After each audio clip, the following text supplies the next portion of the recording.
All right, so part two of this episode, back to the Shadow Rising, and we're going through Rand's storyline. We're on chapter 34, He Who Comes with the Well, Dawn, in page fairness, 548. Rand, Matt, and Egwene.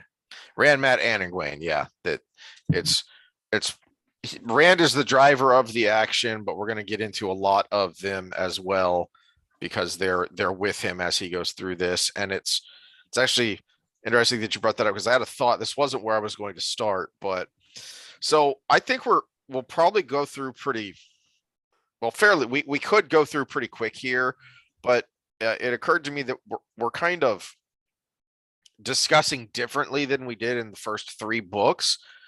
But I realized we talked a lot in our spoiler section last time because back to why I wanted to do this, why the series works. So much of why the series works is set up and payoff, which right now there's a lot of stuff being set up.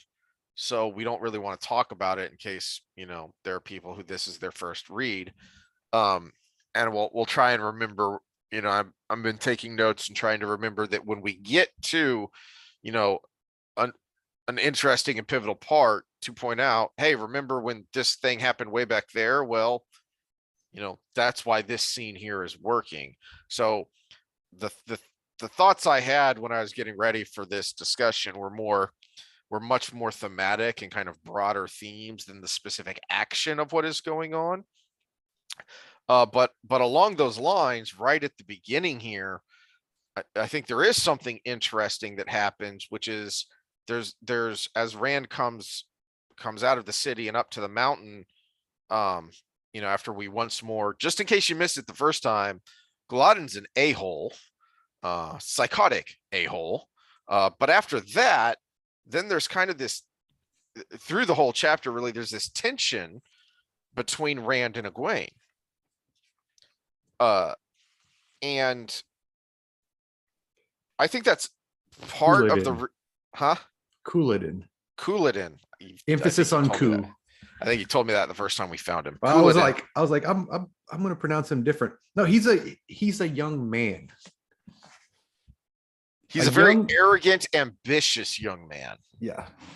So very arrogant, very ambitious. Yeah, he's nature or nurture, because he was basically in what the equivalent of royal family here. Yep. Well, we'll get into that in a second, because that's actually, I told you where I wanted to start, and then I got sidetracked with this thought while I was refilling my drink.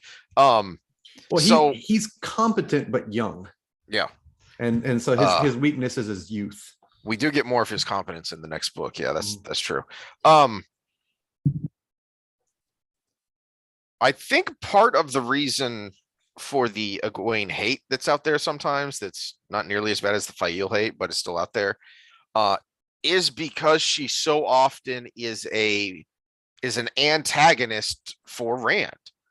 But that goes all the way back to the first book. Well, except it was set up there. Except I don't know where that would come from me, because to me, in a large part, in a lot of the books, Rand is an annoying character. True. So, if they're both annoying to each other. Yeah, if that was the case, I would probably be more pro Egwene, but I'm not anti. I'm not.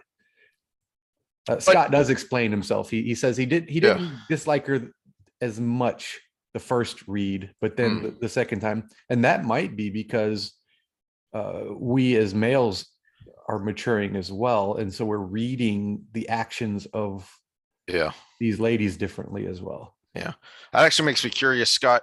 When did you start reading? Because I started reading at Path of Daggers, so my first read was books 1 to 8, all the way from 1 to 8. So I think I had a very different experience than you did when your first read was book, well, not 1 to 3, 3, then 1 to 3. And I do have a confession. I actually stole book 1 and then from Walden Books. So think of the thickness of book 1 being put in my pants and walking out of a bookstore. Yeah. So you had a different read too, because you had these characters here in this smaller chunk, and then time to think about it, and then reread as you get to the next one and the next one and the next one. And I started with half the series, basically. I read like the first half of the series all at once, because I got into the series because you nerds were down at the bottom in the lobby of Parker Hall. What the heck are you talking about? It's this book series. And so I'm like, okay, this is interesting. And then you handed Eye of the World to me and said, start with this one. And because because there had been an extra delay before Path of Daggers came out. So all you nerds were extra excited that it was finally about to come out like that fall, like that September, October or something like that. Anyway, back to my train of thought. Egwene and Rand's dynamic is really interesting to me because they're practically betrothed, and part of that is because they come from a small area and they're of age and they have enough similarities that just it is what it is. But and we do see from the alternative histories, the what ifs, both from Egwene in her accepted test, and then from the portal stone in the Great Hunt, it is entirely conceivable that they get together, they get married, and they are a happily married couple, right? But that's not to say they're all sweetness and light together. From the very beginning, they push each other's buttons. I mean, when we very first meet Egwene, that's kind of one of Rand's thoughts, is that she had this ability to put him on his heels, basically make him irrational. But that a lot of that is just the male female dynamic at its foundation. Well, and realistically, making us irrational. Knowing the neuroscience behind it, that's actually more of a testament to love than it is to resentment or animosity. It's a why can't I not think straight when I'm doing this or when I'm around this person? So it actually gives you that impression. Yeah, it gives you that impression early that he actually does love her. It's not just a situational kind of thing. And she kind of pushes his buttons again here, but and that gets into what my first thought in getting ready for these chapters is right at the very beginning here. We see, I was going to say 3 examples of masculinity. And again, this is why. Remind me of the page real quick. 548 is where the chapter begins. But this is why Jordan works so well, and why he had, before modern woke stupidity, had been praised for his portrayal of female characters and his portrayal of the male female, interplay and sometimes animosity. Is he's not taking a side, and he's not narrow in his focus. We have, I was going to say, 3 different examples of masculinity here, but you gave us a 4th that I was actually going to mention just generally. But I hate the term toxic masculinity, because toxic people, toxic personalities, that is most definitely a thing. But what drives me crazy about toxic masculinity as a phrase is because it is so often used by people who just mean masculinity, who think that any form of masculinity is toxic, in the way that mansplaining is a stupid phrase, because the way it is most often used is by people who just think a man explaining something to a woman is derogatory and wrong. Well, its original intention and its original meaning actually meant something, which was a man assuming a woman didn't know something about a particular subject because she's a woman. See, but even I was kind of heading there, but even I disagree with that. Well, no. I don't disagree with the premise. I disagree with how it was ended up being used, because no. So if I'm a man and I know a mechanic female and I start talking about cars to her like she doesn't know anything, that would be mansplaining. But if I see a lady stuck on the side of the road and this confused look on her face, and I start helping her with her car, that's not mansplaining. It's 2 completely different things. It's something that got hijacked. See, I disagree with the premise because I think it has far more to do with different outlooks, different ways of seeing things, different ways of prioritizing things in the same way that my brain fart. At least I can remember his name this time, but I'm brain farting on the book, Haidt's book about the difference in the way that conservatives and liberals Righteous think. mind. Righteous mind. Yeah. And we all have the same 5 values. We just put different emphasis on them. Right? Men and women are the same way. And the example I was going to use is, and if you're married or live with a member of the opposite sex, you have probably experienced this, which is when my wife sees something annoying online and gets kind of ranty, she will frequently ask me, explain this to me, because it's what she's seeing is coming from a masculine point of view and she doesn't get it. Because to her, this makes no sense, or this is silly or dumb or whatever. And she wants to know, what are these people thinking? What is going on here? In the same way that I have to use her as a sounding board to try and figure out how to sell fitness to women. Because that is it is a much more precarious and different thing than trying to sell fitness to men. Because generally speaking, if I want to try and sell training to a man, I want to challenge him. If I do that to a woman, I have to be very careful about how I do that, or I'm going to come across insulting, even though all I'm doing is being me. Okay, that's not mansplaining. That's just me being a man. And to me, that's why the opening scene here and why the dynamic between Rand and Egwene is so good, even though it can be annoying, because they can both be kind of peevish. But we'll see, where is it?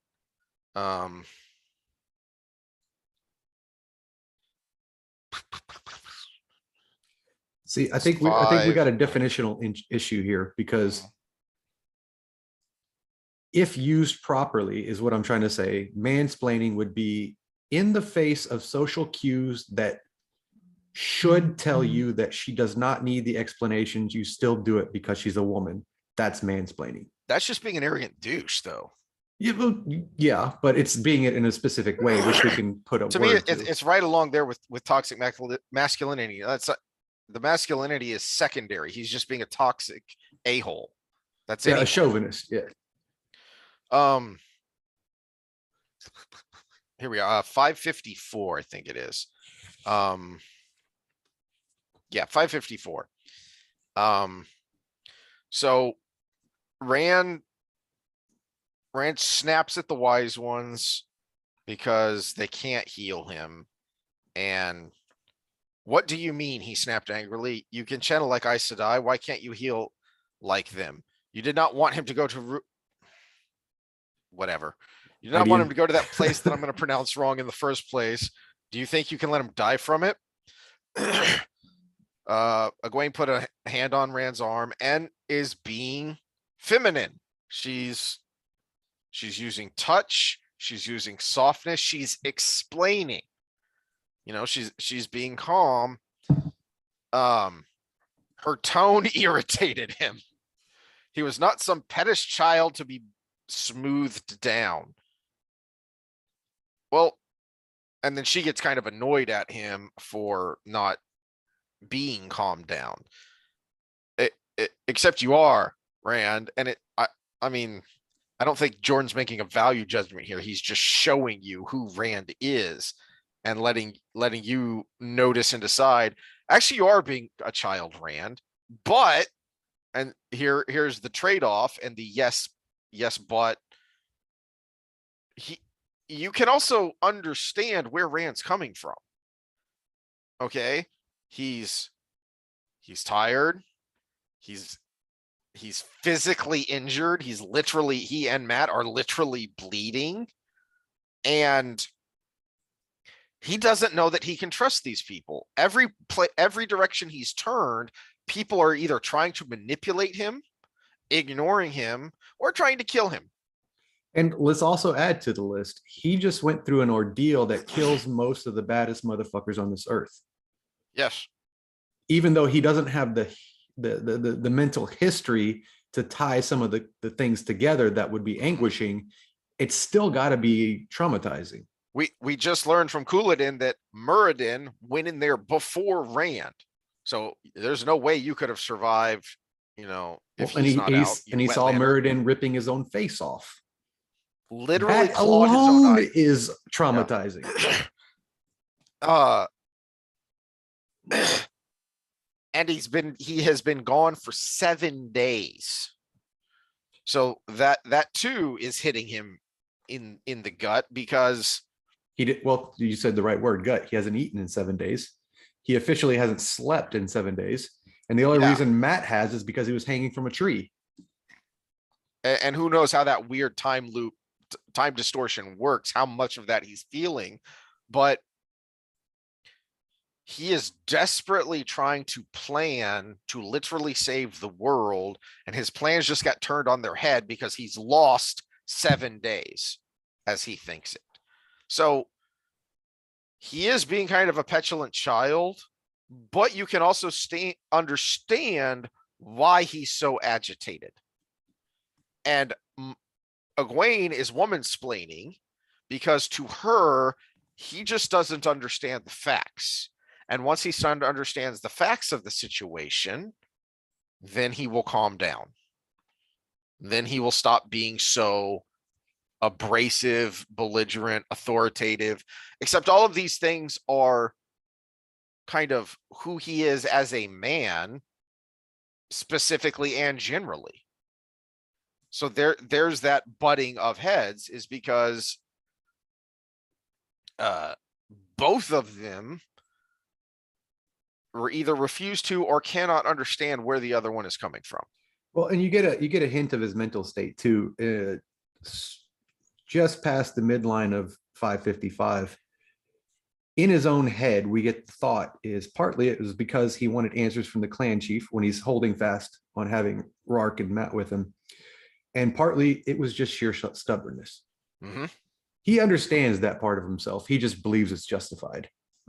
He believes it's justified because I can't let them walk over me. Mm-hmm. I have to stand up for myself. And even though this particular point might be petty, he thinks it's a greater good of standing up to the wise ones and being able to get his way even in a small thing, which is literally what Mistress Alvear told Fail, and then vice versa, what Tam and Abel told Perrin about, you know.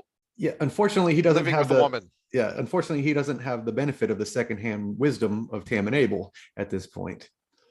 Right. And Lan, he's kind of feeling his way through this whole relationship thing as well. So, but so this is to be where I don't know why this just jumped out at me, but these couple of pages here, and we have the very youthful masculinity of Rand.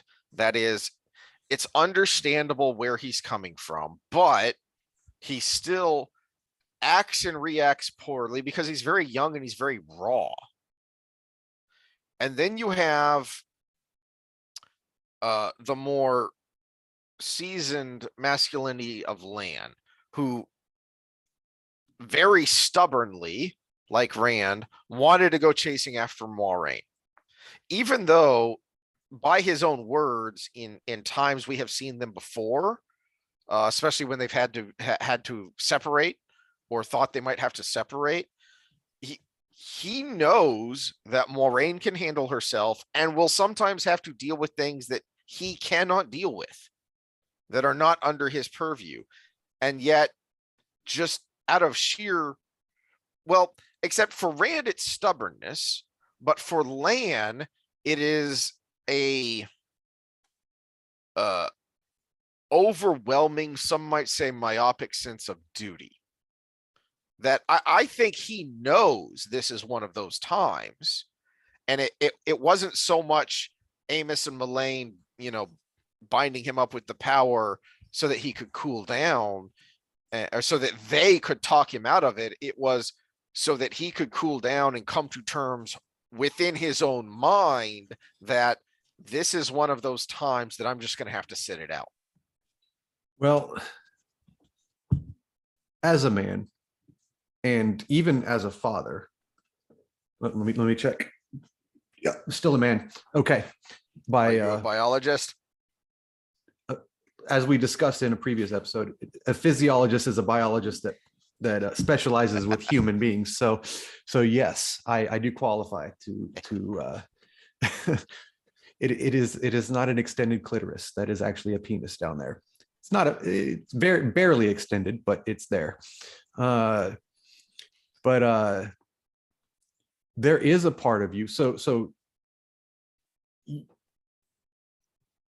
he knows there are things he can't handle, but you still want to be there because there might be something that was unforeseen that you can handle. And so when you see your kid, Ben was balancing on the mailbox one morning while he was waiting for his ride to go to one of his little camps he was going to with a friend, and he was balancing on that, and I'm watching out the window and I can see he positioned himself where if he fell in the concrete, not on the grass. And as the dad, as the helicopter dad, you wanted to go out there and stop him. But that's the wrong thing to do, because he's got to be able to explore and learn the world on his own to some degree. But there's also the part of me that even though I had other things to do, I kind of stayed at the window just in case he fell. If he fell and hit his head on the concrete, then I was at least there to handle the situation as quickly as possible. So there's a part of you that, I don't know if it's a masculine thing or just an emotional connection thing with people. It's not about knowing you're going to do something for them. It's about you want to be there just in case something else happens. And that's where I think Land would be justified. No, I couldn't do those things that I can't do. But what if Sherlock showed up?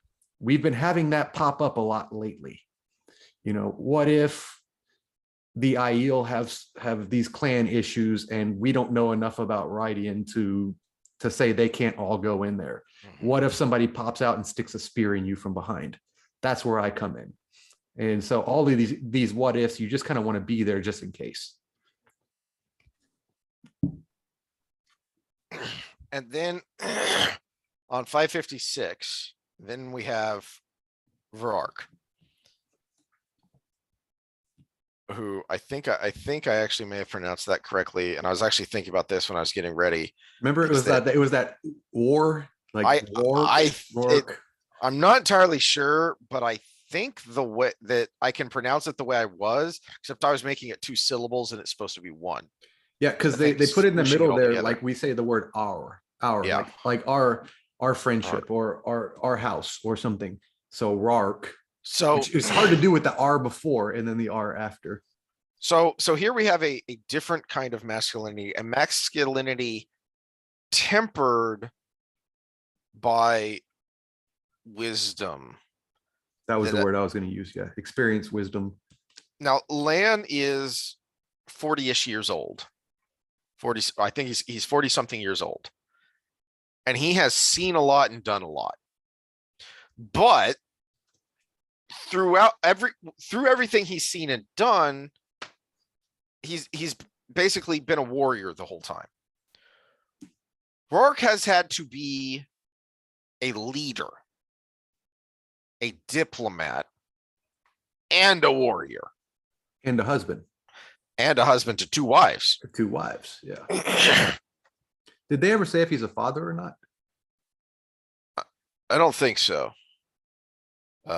You know, if it was mentioned, it was in passing.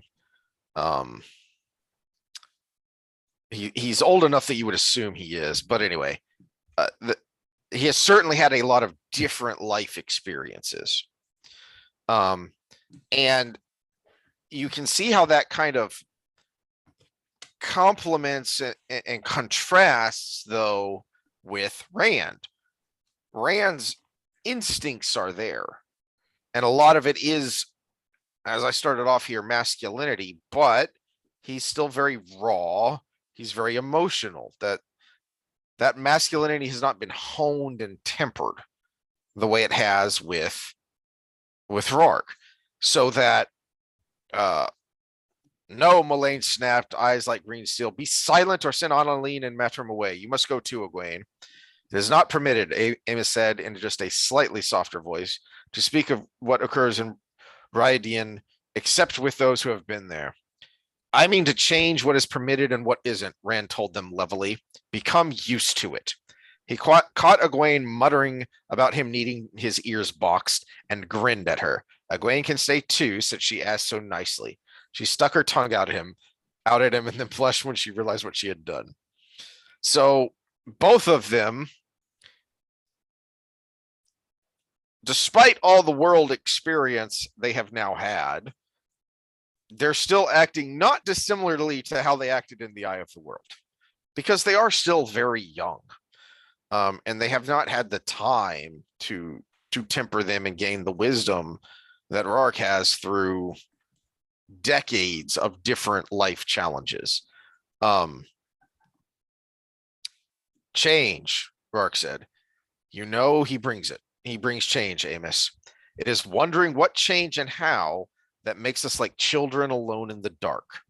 Since it must be, let it begin now. And then they go on to discuss the details of what he saw. Well, and there's one little thing here. They're trying to send Lan and Matt away because you can't discuss what happens in Rhuidean with people who haven't been there. But Matt's been there. He had a place at that table. True, but I think what they don't know what he's seen.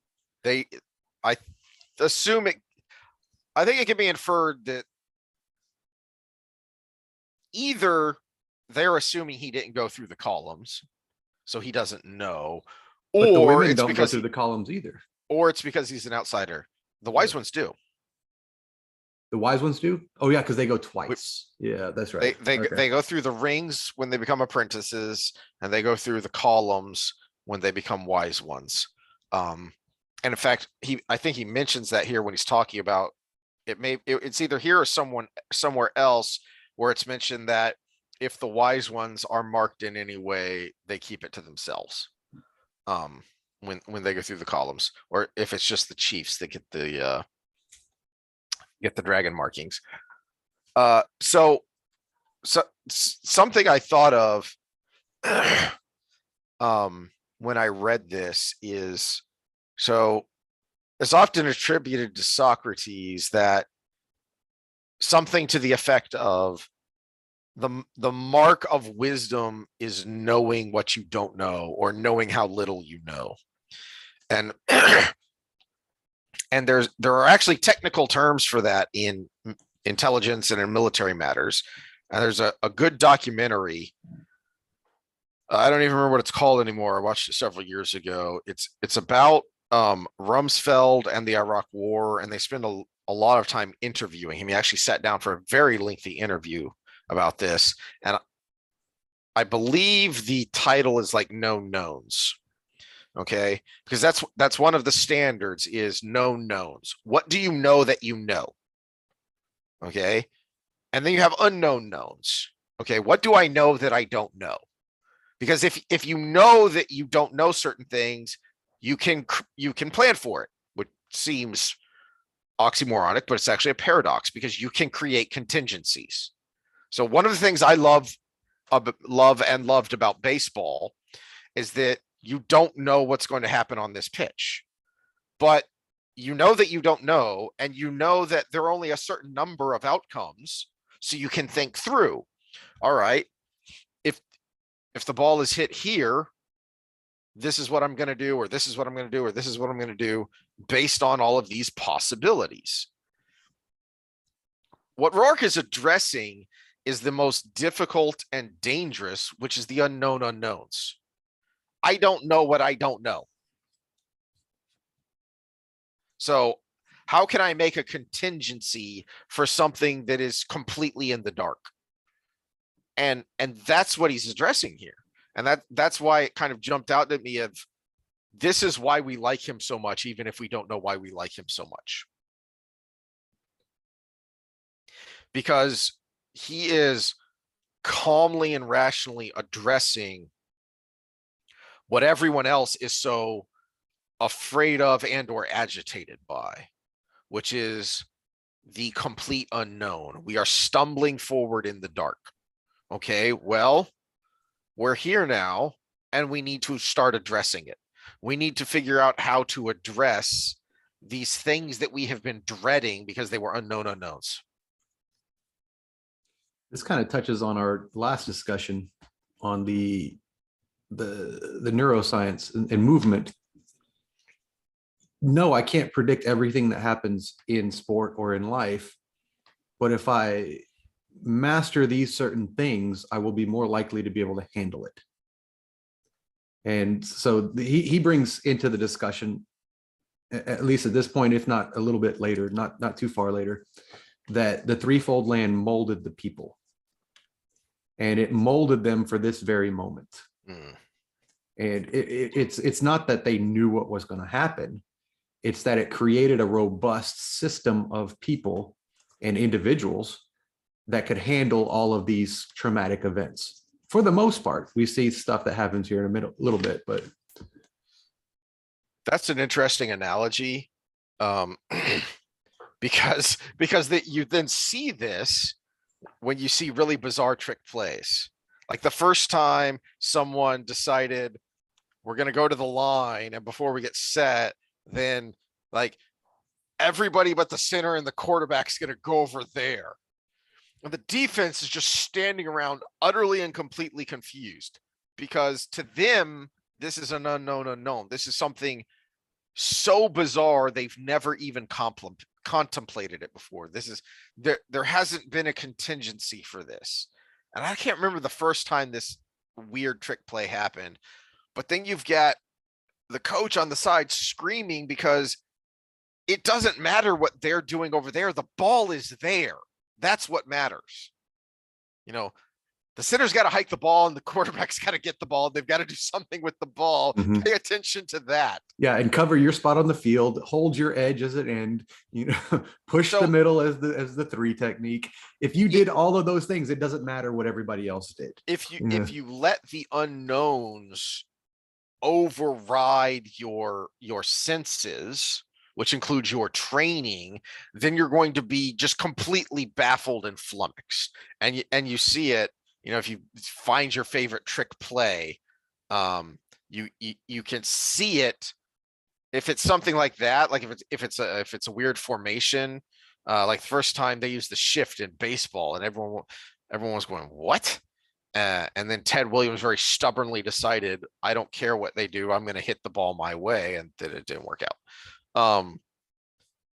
But if you keep your calm, like he's doing, like Rourke's doing, you can recognize, look, we knew there were going to be unique and difficult challenges. So let's just do what we do. We will think things through rationally. We will think things through and plan as best we can. And then we will use whatever physical attributes are at our disposal. This kind of reminds me of a story by John Smith, Oklahoma State coach. He gives a story about how wrestling saved his life. He was on a deer blind, apparently, at one point, 20 foot up, and there was a rotten board on the bottom, and the whole thing collapsed. And he fell over backwards because he was just getting on it at the time. And he instinctively did a hip heist, which is, for those that haven't wrestled before, is where you flip the hips to where you end up on your belly, even though you're falling on your back. And that was something that was just ingrained in his system. And he did it, I think he broke an arm or something, but he didn't land flat on his back on a stump. And flat on his back or on the back of your head, or all kinds of ways things can go horribly, horribly wrong falling on your back from even a short height, let alone 20 feet up. And so the robustness of the system is what causes the good result versus the cognition effect of the whole thing. And Rourke, through experience, has created a mindset that it was ready for anything. Now, granted, he had insights because he's been through the pillars. Mhm. But it's I don't know if it's slightly not, maybe not where you were going, but No, but it is something about his character because all the Aiel know the he who comes with the dawn prophecy to some degree. So they've all more or less been expecting and getting ready for it. And the wise ones not only know that, but they know it in more detail, and they've actually seen their past through the columns. And he's the only one that's it's not like they're all losing their minds like Couladin, but he's keeping his head the best by far. well, Coolin is not a good example because he's technically not been through the pillars. True. But there are plenty that lose their mind in this process. All right, so put your thinking caps on because now we get into the recurring deep philosophical thread of the threads in the book of free will versus fate, predestination. So the bottom of 557, after Rand has talked to Rourke about what he saw, and specifically about the water truce. The water truce, which was odd to him because he has no historical foundation for that. Rand shook his head. Moraine sometimes talked of the complexity of the age lace, the pattern of an age woven by the wheel of time from the thread of human lives. If the ancestors of the Karhinen had not allowed the Aiel to have water 3,000 years ago, then Karheen would never have been given the right to use the Silk Path across the waste, with a cutting from Evan to Sora for a pledge. No pledge, and King Layman would have had no tree to cut down. There would have been no Aiel war, and he could not have been born on the side of the Dragon Mount to be carried off and raised in the Two Rivers. How many more points like that had there been? Well, we'll find out some of them as we go through the story, where a single decision, one way or another, affected the weave of the pattern for thousands of years. 1,000 times 1,000 tiny branching points, 1,000 times that many, all twitching the pattern into a different design. He himself was a walking branching point, and maybe Matt and Perrin too. What they did or did not do would send ripples ahead through the years, through the ages.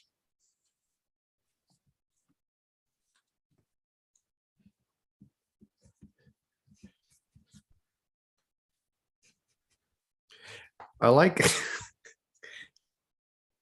it's almost a slight little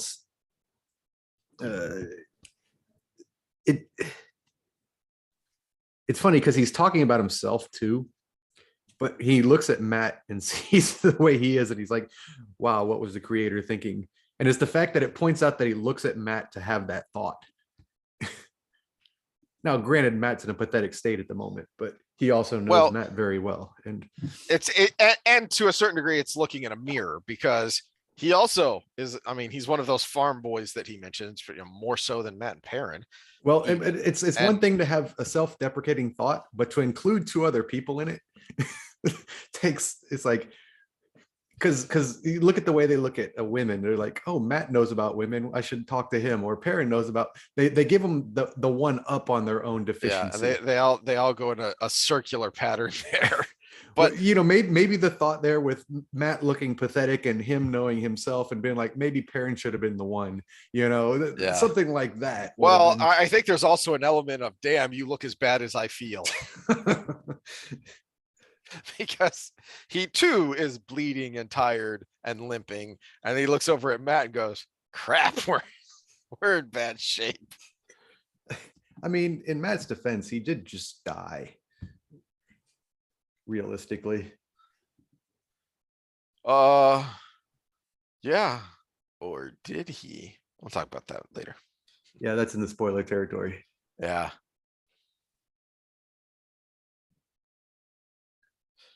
Either way, he was just hung. He was Yeah. hanging from a rope around his neck, no other support.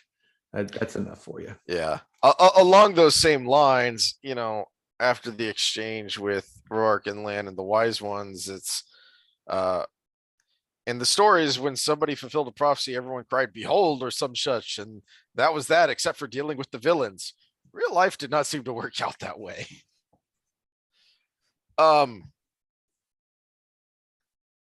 As maybe dangerous territory, but there's kind of a similar thought and pattern that happens with studying and writing and talking about history, because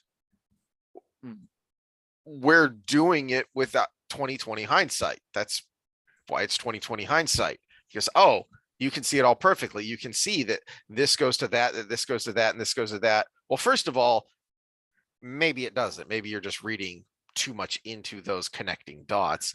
And secondly, you sure as heck can't tell at the time that. So an example would be Midway was the turning point in the Pacific Theater of World War II. Well, no one knew that at the time. I mean, eventually, once they got some reliable intelligence of just how badly they had hurt the Japanese Navy, they knew they had done some real damage, and that gave them more opportunity for offensive action. But no one at the time was thinking or could have known, okay, well, it's all downhill from here. And certainly the casualty tables didn't indicate that. There's still a lot of hard fighting left. So, well, if they had known that, we wouldn't have dropped 2 bombs. We've got the evidence to say that we didn't know that. Yeah, more than enough evidence. And that's though there's the I don't know if to call it a conspiracy theory or just speculation from people. Those weren't dropped for Japan. Those were dropped for Russia. Don't get me started. I've spent a lot of time in those sources, but anyway. But this goes right back to what we were talking about the known knowns and unknown knowns and whatnot is, well, the reason you can't just say behold and there you go is because in the moment there are way too many other things that you're thinking about. Because you can look at this guy or this thing and say, okay, yes, but, and you can have a dozen buts. Giggity. You can have a dozen buts to look at and say, okay, well, what about all these other things? That are either consciously or unconsciously pulling your mind in different directions. And that's why the villains, the protagonists, work so well. And we've mentioned this before. Very, very few of them are cookie cutter caricature villains. Even Child Buyer, who's one of the closest ones, because he's pretty one-dimensional, but you get enough of him that you can at least understand why he's so one-dimensional. I think there's a little bit of caricature to the villains, especially when it comes to the Forsaken, because there's the one who's this, there's the one who's the battle master, there's the one who's the torturer, there's the one who's, it reminds me of old school Hellraiser. Remember that movie? I remember the theme song because I like Motorhead. Yeah, you kind of got these things that were, this person represents this, and this demon represents this. The 7 deadly sins. Yeah. They all seem to be kind of a manifestation of a sin or vice. Mm-hmm. Well, we've talked about it previously. Pride, right? Pride it comes before the fall. Demandred represents pride. Grendel is lust. Semirage, what would she be? Just plain crazy. Yeah. But pain, fear. I don't know what the sin would be, but that's what she cares about. Well, but Samael would be anger, Mm. right? Sloth. Who represents sloth? Probably the one we're about to meet. Yeah. I was about to say that. Yeah. Gluttony. You know, we do see these echoes coming through, but Uh, but on the other hand, you can, at least with the Forsaken, you can see how that is how they became Forsaken. mhm. Because I think I've referenced this before, but That was what tempted them to that side, and they were the best at that one thing. exactly. Which is something I think even look in your friend group and kind of think of the vices of your friends. You do kind of have that kind of robust. And they were able to carve these little fiefdoms, these little niches out for themselves because they so dominated that thing. Mm-hmm. And then within that circle of the Venn diagram, they were the top dog there. So certainly with the Forsaken, you see that. You also have the element of these people were centuries old before they were frozen in time, and who knows how much they remember of their 3,000 years. I think it's kind of hinted at that not much, if anything, except for Ishamal. Yeah, and which is part of his lunacy. Agenor and Bethamin, because they were near the surface. Right. So you can understand how they would become. Actually, I think we can keep an eye on this as we go. Of some of them, you actually get more detail, so you can understand why they are. See, unlike Bayer, I won't say they're one dimensional, but they are one note, and to me that's different. They are sometimes to their detriment hyperly focused on one thing. And we've mentioned this when we talk about Lanfear and the way she tries to guide Rand versus the way others do. Well, because that's what she focuses on. That's what she cares about. We saw, I don't remember which book it was in. I think it's in the Dragon. Actually, no, I think it's at the beginning of this, isn't it? When she comes into the stone, That's and she's got him tied up, and he has that momentary breakdown, and for a second he's loose there, and he shouts, "And you loved power," and she's taken aback because she recognizes that not only the words but the sentiment and the personality as the man she used to know, not this redheaded farm boy that she's looking at now. But the more you learn about her, the more you can see why that is and where that came from. And I think the failing with some of the Forsaken is that we just don't get enough time with them because he's trying to be mysterious and scary. So Bilal comes out of nowhere because he wants this, this jump scare kind of challenge at the end of the Dragon Reborn of danger to Rand. Well, the downside is then you don't have any, except for the few things Moraine has mentioned about what is known about, or Loyal has mentioned about what is known about Bilal. We have no idea who this guy is and what his motivations are compared to, Ishamal, who we've been seeing off and on for 3 books now. I was wrong. I misspoke on something. Demandred is not pride. Demandred is envy. Him and Samuel mixed up sometimes with not who they are and what they do in the books, but who they were, because there are some close similarities there between the two. Yeah, because remember, Demandred was always the one who was a quarter inch shorter than Lews Therin, and he was the second best writer. He was the second best at everything. Yeah. Lanfear would probably be more pride. there's a good Matt moment Hmm. that comes up when he's forced to take the medicine. The bottom of Yeah. 559. Yeah. and he does his typical Matt charming thing, which he can pull off every once in a while. And the wise ones even giggle. And Rand has that thought in his head that's a theme for everything. Why As can't I usual, figure out how Matt to found deal a way with to get the good outside of women.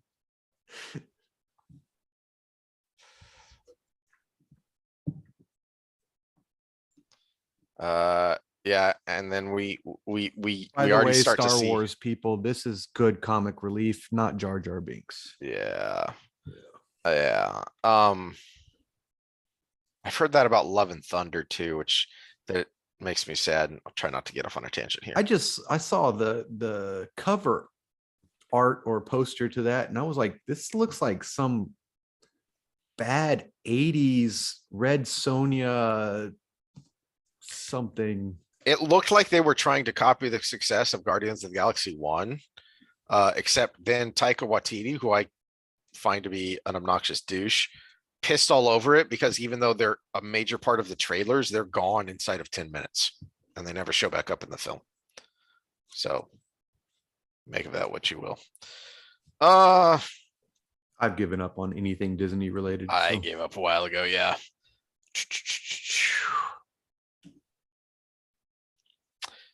Well, we also have a Matt moment where he's speaking the old tongue again without thinking.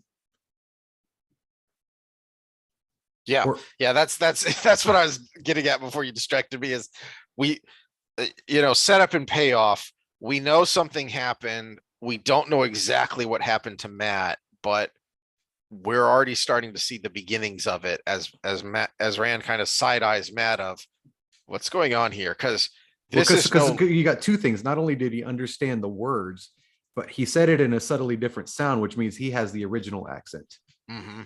This is no longer just randomly spouting some phrases from the old blood. Rand is recognizing there's something more, there's something new going on here. To Rand's credit, and this is what I mean by, examples of masculinity and masculinity properly defined and portrayed is that, look, you can understand where Rand's coming from a couple of pages ago. And now that he has had time to sit down and literally cool down because he's in a freaking desert and bleeding profusely. Now that he's had time to sit down and cool down, he is much more civil without being weak or bending. I'm looking at 561 here, where he's asking the wise ones, will you use the dream world to communicate to all the chiefs to bring them together? And it's actually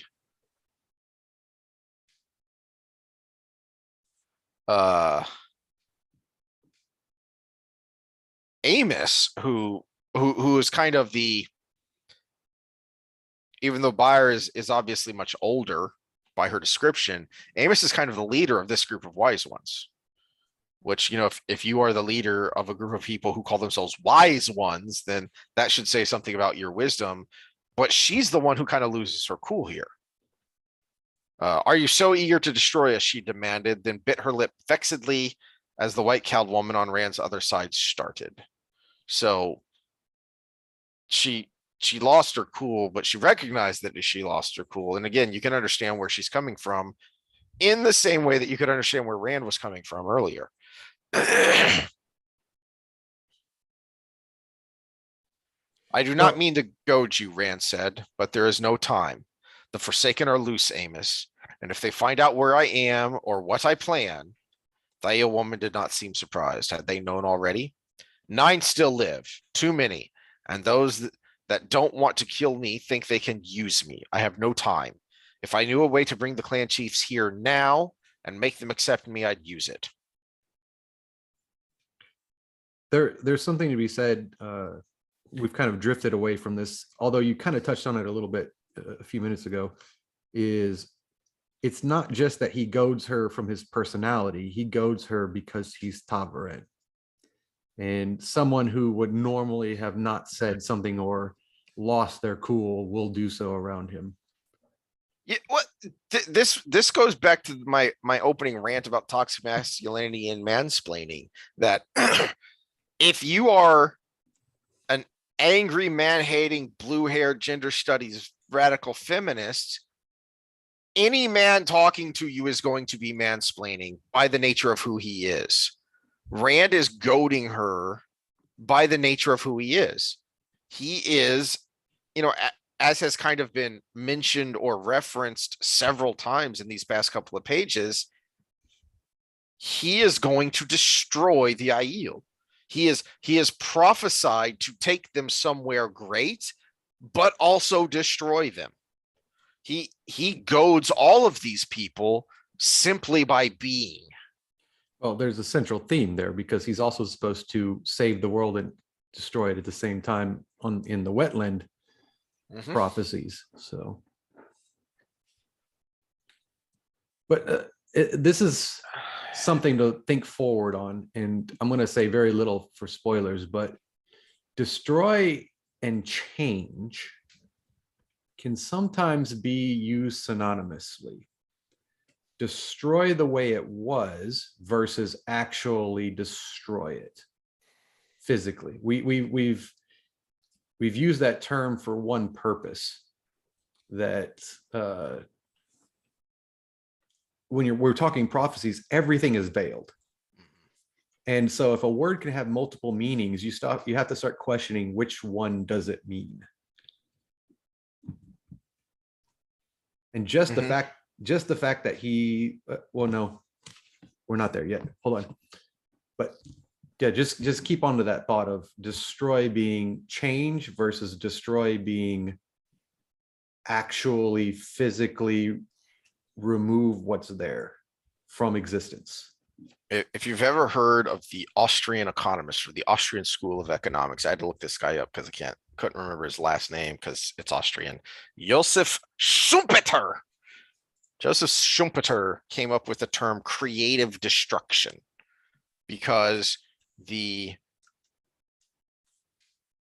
invention of the steam engine was destructive. It made the economy topsy-turvy because it was so radical and so new. The printing press was creative I was going to say destruction. The printing press, yeah. You know, how many poor monks and scribes were out of a job all of a sudden because you could just go, you know, and make a page, make, you know, a couple pages. It was creativity, it was progress, but it was also destruction. And Rand is that, and I hadn't really thought about it in these terms before, but Rand is also a convenient excuse because he is an avatar. He is the avatar of these times. And so really what you're mad at is the world, history, fate, the creator. But Rand is the convenient excuse because, and people mention these things along these lines as well. And I think we'll maybe get into it more down the road because Min, when she has some great lines and thoughts when it comes to this, is that these things were going to happen anyway. Would you rather Rand or someone was here to stand against it or not? But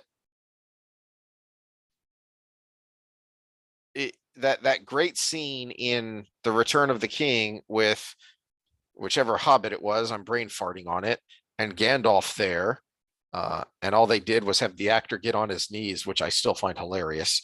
That was the cunning special effect they used. I thought they had him walk in trenches. They did different things, but in this particular scene where they're in Gondor and they're looking down at what's coming to them, That would have been Pippin then. Pippin, yeah. Yeah. And Pippin is talking to Gandalf, and and the cunning special effect they used was they just had the actor get on his knees while brain farting on Gandalf's actor. Ian McClellan. Ian McClellan just stood. Anyway, How do you and brain fart on Ian McClellan? shut up. I'm old and I'm tired. I got like 3 hours of sleep for some reason. And it's right from the books, you know, slightly modified of I wish I hadn't been alive to see this. Right. This is a cataclysm. This is an apocalypse. This is the end of age. And Gandalf, who's been alive for centuries and seen lots of terrible crap, but good crap too, is so do all men who live to see such things. But one, somebody's got to do it. And two, on the other hand, there is something of a positive to being able to see these things. You are witnessing incredible things. So there is a positive spin you can put on it. Or if you want to be bitter and fatalistic, then you can put a negative spin on it, and you can find an avatar of your contempt. So I'm not going to speak for all Jehovah's Witnesses, but I'm going to speak for the ones I know to some degree because of many deep conversations, because we sometimes drink and sometimes get philosophical. And there are some that believe that the events going on today are the end of the world. And you know, there are a lot of Christians that believe that, and a lot of different people that believe that at the moment. And I posed the question, I said, well, not question, but the thought that, well, realistically, it's the end of the world for someone. Yeah. You know, we look at the pestilence, we've got some numbers. It's the end of the world for those people. Even if you count the people whose lives were changed by it, it's the end of the world for someone. The war, end of the world for someone. You know, you don't have to think of the whole world blowing up to think of the concept of it's the end for somebody or some group of people or something along those lines. You can take it down to the micro level. And I think so much that we think of on the macro level, well, it is for this person. They're not dead. Not just that person though, because so I've mentioned before that I find the academic historian criticism of Ken Burns grating. That yes, criticism when he gets facts wrong, but stop criticizing him because of his style and because of jealousy, because he reaches so many people. And the war, his documentary did on World War II. One of the things that I really liked about it is he had all of these different points of view. He had all its, you know, different survivors, veterans that were still around to be found. But one of the main interviews he had was a woman who lived through the war as a civilian, talking about the home front, talking about what it meant. And one of the, you know, one of the scenes that she talks about and she gets really choked up talking about it is nobody got through this unaffected. Everybody knew someone who died in the war. You know, because if your brother or your son or husband made it through, your neighbors didn't. Mm-hmm. So not only is it the end for someone, but then you have that circle of people around that person who it's an end for them as well. This is the last time I had a serious discussion about, you know, biblical end times. And this was the point I made is, you know, I find end times discussions, unless it's just outside of a academic discussion just for intellectual curiosity's sake, I find them grating and annoying. And here's why: because it's always the end times. You don't think, I mean, and you can go back and find these writings and these letters. The Civil War was the end times. You had a much more biblical culture then. You can definitely find people then talking about this is the end times. Fast forward to what I just mentioned, World War II. Now this is no longer a small scale, what feels like the end times, because this is your life and your state and your country. It's the entire This is world. the world. Yeah. And people don't, I think, comprehend the scale of World War II because they're just looking at the US or they're just looking at the Holocaust. All right, think about the Holocaust. You had roughly 6 million undesirables and political prisoners killed, and roughly 6 million Jews, 12 million total. That was just in the systematic extermination of people by the Third Reich. Overall, through the whole war, we literally have no idea how many people died because that's how many people died. At a minimum, we think 50 million people died. There are estimates up to 100 million people. You don't think that was the end of the world? That was the end times then? Well, look at the pestilence, the current pestilence. You know, everybody talks about the 99.9% survival rate, blah, blah, blah, blah. A skewed number, but say 99% success rate. If you don't know someone who's died, then you don't know 100 people or you're lucky. One of the two. So it's, I mean, it's the end for someone or it's a change for everyone at some point. Even if it's a small change, it still affects everyone. You brought up the steam engine and the printing press, the radio. I mean, let's go, the internet, social media. We're all different. This is not the world we had in the 1990s.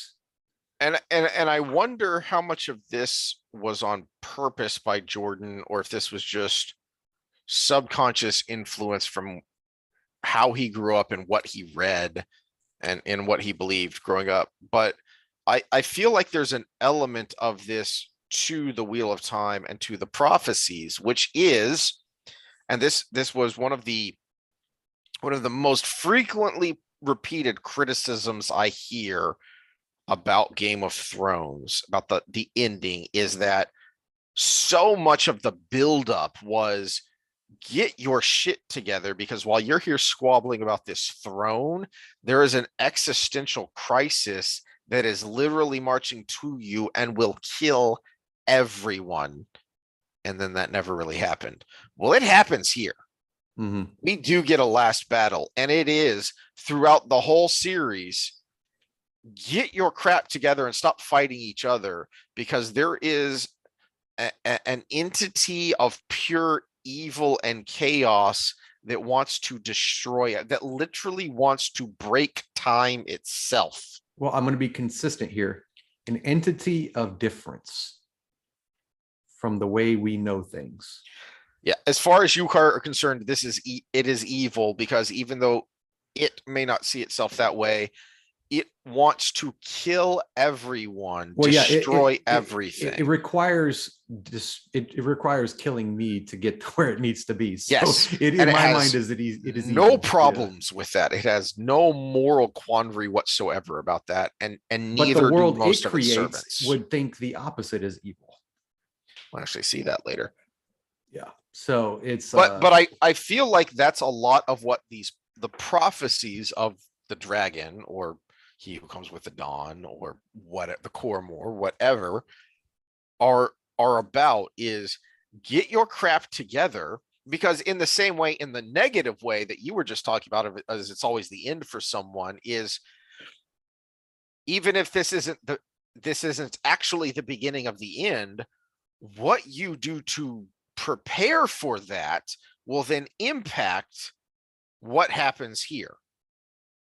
So even though you thought you were steeling yourself for the difficult times to come, and those difficult times didn't come for you, well, they might come for your son, and if not, for your grandson.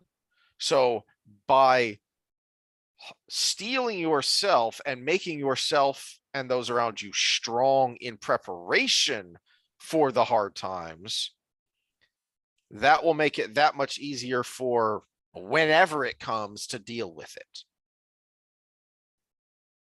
And I think there's an element of that here. And you see that in the way that the wise ones talk, because the wise ones have been doing that. The Aes Sedai have been doing that, but they've been doing it in a closed circle. They have been doing that amongst themselves, and they haven't been doing a very good job of spreading that mentality and that preparation out. Well, there's something to be said too about strong times make for weak people. And again, we're thinking in metaphors here because of a fictional book, but the weakening of the seals seems to also correspond with a time when people kind of had it good. Yes. Well, I don't remember who said this, and I may not be able to find it because I'm having to paraphrase here, but weak men make hard times make hard men make good times make weak men. Weak men make ... and the cycle repeats. Was it Solzhenitsyn? Could have been. It sounds like something likely he would say. Someone, yeah, it's something he would say, or someone in his circle, or in that genre would say. But yeah, we've deviated from the book, though. Yeah, have we though, or have we just gotten very metaphysical? We got metaphysical, which we usually do in spoiler section, but yeah, usually. But I mean, to me, it's right here, and this is what is most interesting about this. About this scene and these few chapters.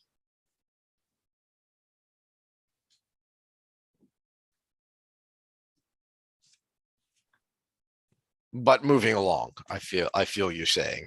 Yes.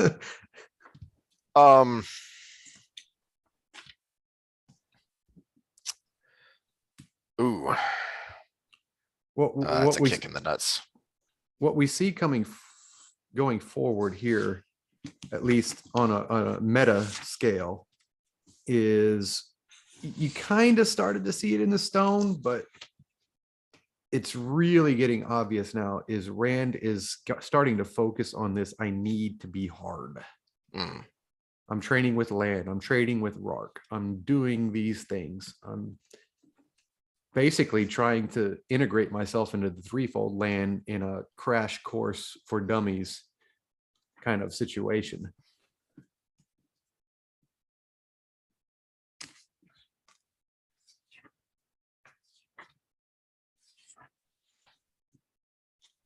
I don't know why it took me so long to realize this, but it just kind of dawned on me. 566 as Avienda gets back and glares at him with hatred.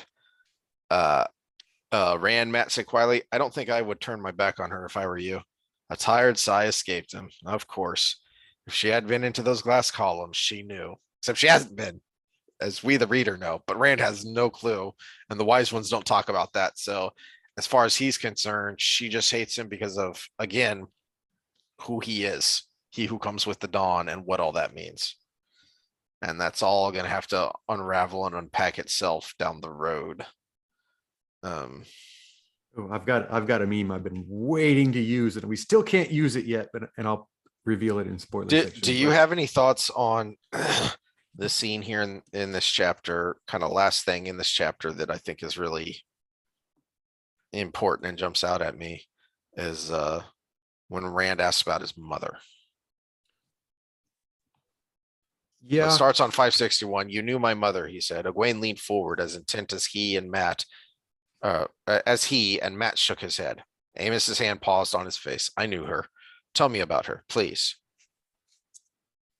Yeah, it's important because we needed to kind of know more about her, but I don't think it really manifests a whole lot till you actually figure out who she is. I'm gonna get in trouble for this.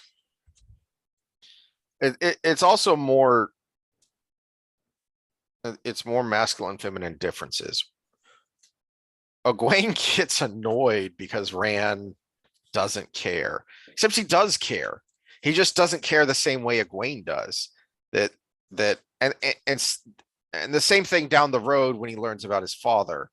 Or is that in that same scene where he learns about Janduin? Yeah, dead, both dead. Here we are, 564. Dead then, both dead. He would never lose his love for Tam, never stop thinking of him as his father, but he wished he could have seen Janduin and Shail just once. Egwene tried to comfort him, of course, the way women did. There was no use trying to make her understand that what he had lost was something he had never had. For memories of parents, he had Tam Althor's quiet laugh and dimmer remembrance of Carrie Althor's gentle hands. That was as much as any man could want or need. She seemed disappointed, even a little upset with him, and the wise ones appeared to share the feeling, or to one degree or another. We're different. This is it does matter. It just matters in a different way. My wife cries at Pixar movies. Hey, up. Come That's on. an exception. Yeah, I was about to say you can't say that's the best love story in That 5 minutes. Yep. Absolutely. She cried when we went and saw Top Gun, and it is not that kind of movie. But actually, I meant to bring that up and I got sidetracked because I mentioned last time that it was unapologetically masculine. And that's not to say that it was a bunch of bros pounding their chests. There's not only there are actually female characters, but there's emotion there. There are difficult things that both Tom Cruise's character and the other male characters have to deal with. If you've seen the first movie and any of the trailers, you know that, there is emotion. So, and this is why toxic masculinity annoys me, because only dummies, think that emotion isn't masculine, but we deal with it in different ways and different things affect us.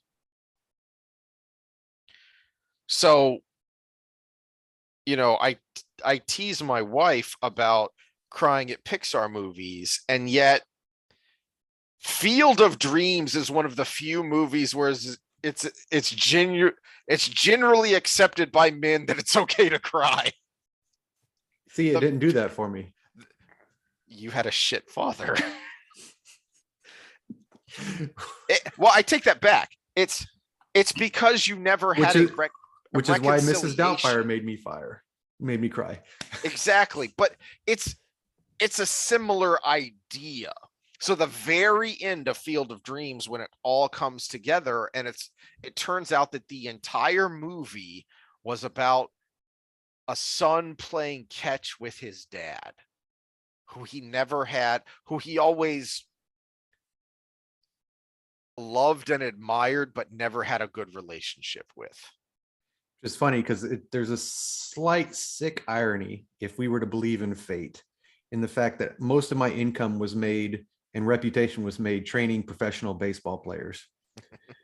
When I actually have a slight childhood hate for baseball, because probably the root cause is probably because I never had that dad to play catch with.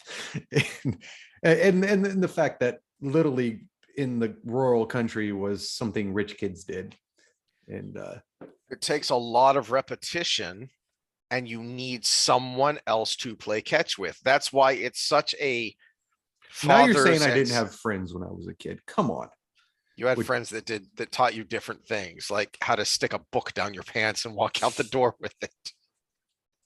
But that's why it's such a fathers and sons sport and thing. And that's why Field of Dreams gets guys, especially when they're older. Actually, it's when you're a boy or a young man, you're not going to cry at Field of Dreams. You cry at the end of Field of Dreams after you've become a father, because that's how it gets you. Because that's what masculinity speaks to. So are you saying I need to learn how to play Minecraft? Because that's the only way I'm going to get to my boy. Apparently so. I watched all the stupid Harry Potter movies and thought, am I my dad now? Is this what my dad felt when me and my brother would watch the entire Star Wars trilogy every single weekend? Because I didn't get it. But that is how I got my kids to read, especially my son, is I was trying to, give them, trying to think, okay, what books do I have that they would like? And I wanted them to get into reading, and I couldn't really get them to love reading the way I did when I was a kid until they found, because my wife had the first several Harry Potter books because she's younger than I am. And so she was more in that kind of wheelhouse and in that era. And they started reading the first book of the Harry Potter series and they were obsessed with it. I never get it.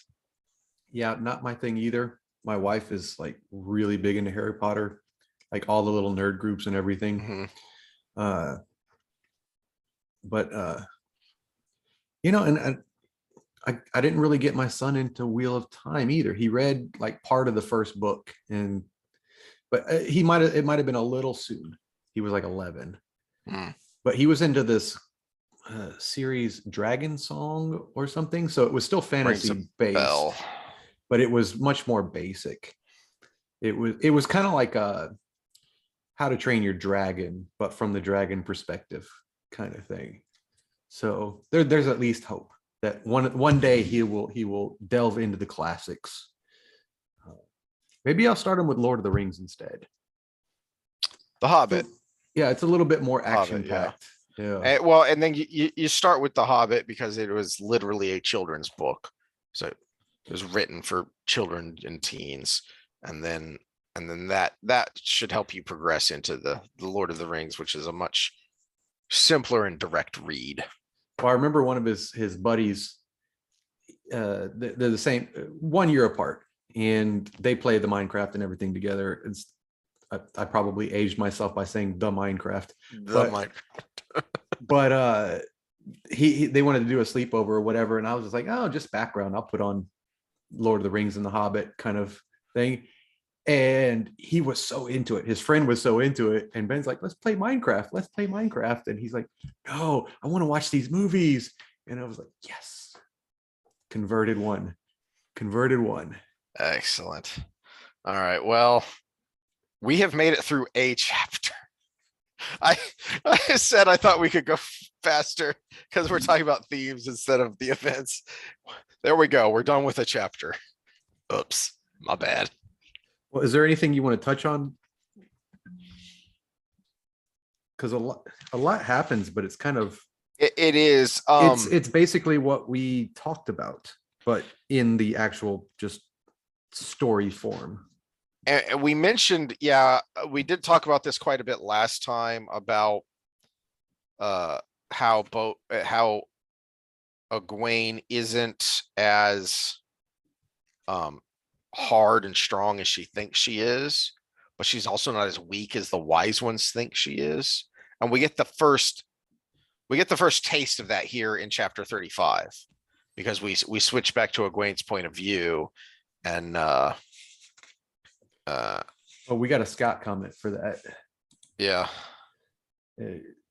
Egwene kind of cheats her way through the Aiel apprenticeship, which is true. It's accurate. Mm-hmm.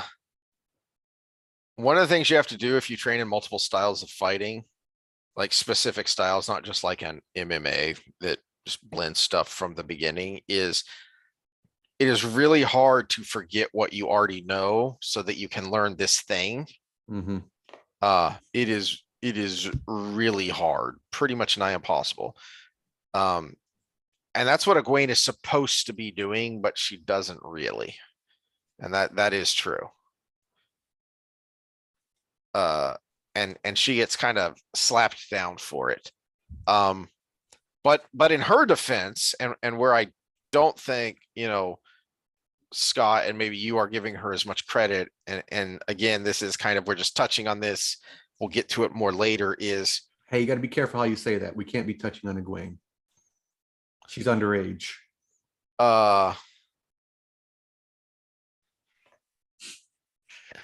Oh geez, I just thought of something horrible. I'm playing the game Wrath of Righteous right now, and I'm in the abyss, which should tell you all you need to know about where my mind's at. Um the you have just completely derailed my train of thought. She figures it out. So she starts off a snotty, arrogant kid. But again, I don't think she's that bad. She's not that much of a snotty, arrogant kid. Again, she's in the middle of the three girls, like Rand is in the middle of the three boys. By medieval standards, she's a snotty little girl. Yeah. Not by our modern Instagram standards. So, but this is why I like her arc, even when I don't like her. And again, this is why I said months ago that I thought her arc, her individual story arc was the best, because even when I don't like her, the person, the character, I like her story because of not just what is happening, but what it is doing to her and how it is revealing and changing her character, because she doesn't get it, but she's getting it. She is kind of, as Scott says, cheating her way through the apprenticeship, but ultimately she kind of, at least most of the way, I think, gets it and acknowledges it and is positively transformed by it. And I can't go too much more into it because it's something we see in the next book that we'll dwell on more. But at least she is not a Mary Sue, even though she's incredibly powerful, because it's not completely easy for her. She can't do everything, and she is slapped down hard here. And I'm glad you you kind of mentioned it, so we can take a second here. Page 372 is where this happens.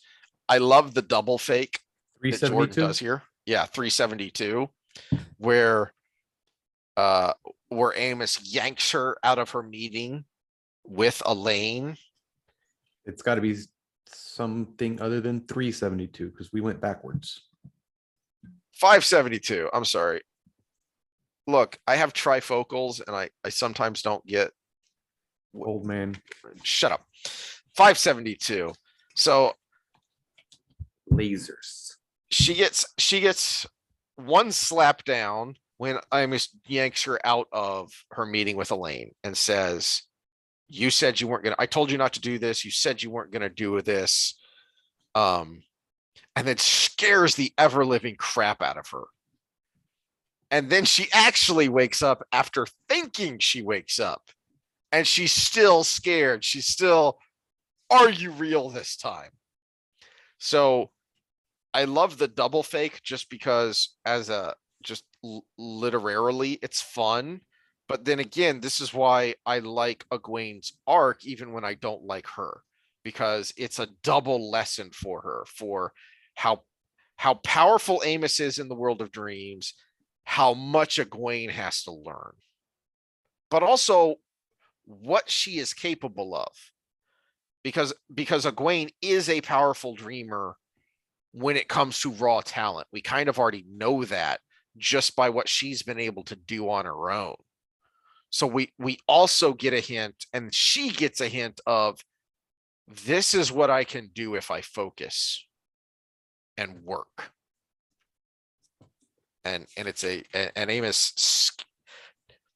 I like what Amos does, but I also like that Amos doesn't scare her straight. I mentioned this last time, is that a lot of people I've read in posts and forums seem to be annoyed that a character doesn't change on a dime. No character has a switch flipped. Okay. It's more of those good old fashioned dimmer switches where it's slowly turning the light on, but it has been turned on. And I do think here in this chapter, the light has been turned on for Egwene. Well, and she gives her after the agreement to the pigtails, Mhm. she does what you said you dreaded with your dad. I mean to be hard on you, Egwene, not without purpose. That you think I might have taught you much already only shows that how little you know to begin with. She gives her the talk after everything's settled, the smoke is settled. Yep. Get, slaps her down and then gives her the talk. And then tests her some more by seeing if she can hold her tongue. When she makes her, accept what you give and no more. And then, literally biting her tongue because she wants to spout off, but I really need to do this thing. But she's able to hold her tongue. And Amos says, okay, good. You can hold your tongue. So you can go to your meetings, but I'm going to go with you to make sure you don't, murder yourself.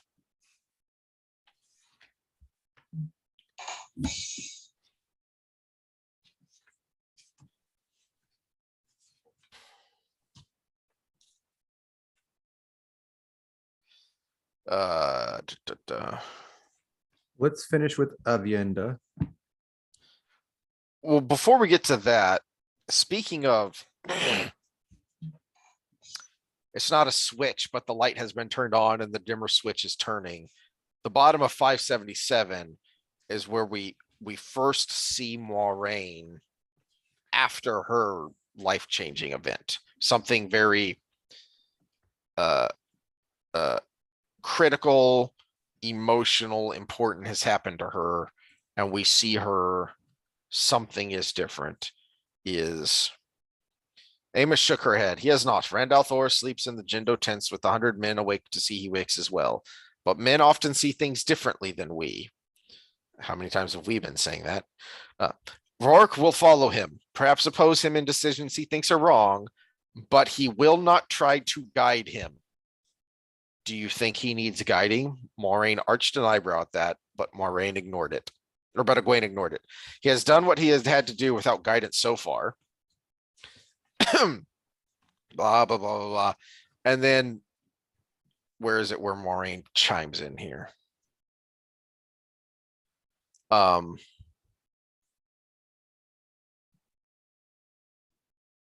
will help as I can, but I have little influence. Yeah. There you go. So Moraine is more reserved than we have ever seen before. Egwene is taking the lead here, even though she's not even an Aes Sedai, don't tell the wise ones. And then, ooh, another dirty little lie. And then when Moraine finally speaks up, for the present, he weaves the pattern to his own designs. Something has happened to her, and she is much more pensive and less likely and not taking charge here. And then the chapter actually finishes with her with was it bad? Egwene said softly, so as not to disturb the wise ones. Rhuidean, I mean. Avienda looked up quickly but said nothing. The memories fade, Moraine said, just as quietly. She did not look away from her distant vision, and her voice was almost chill enough to take away the heat in the air. Most are already gone. Some I knew already, others. The wheel weaves as the wheel wills, and we are only thread of the pattern. I have given my life to finding the Dragon Reborn, finding Rand, and seeing him ready to face the last battle. I will see that done, whatever it requires. Nothing and no one can be more important than that.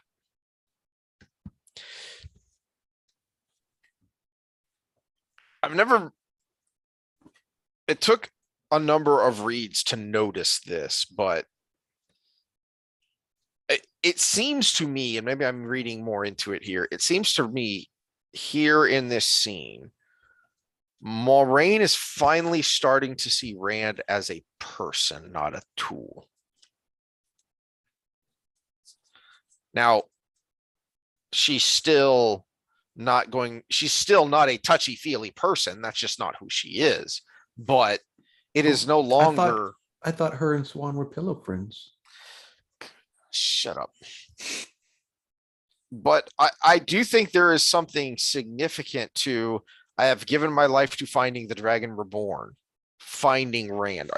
Her life before was finding the Dragon Reborn. The Dragon Reborn was a thing, a tool that had to be found, had to be wielded against the Dark One.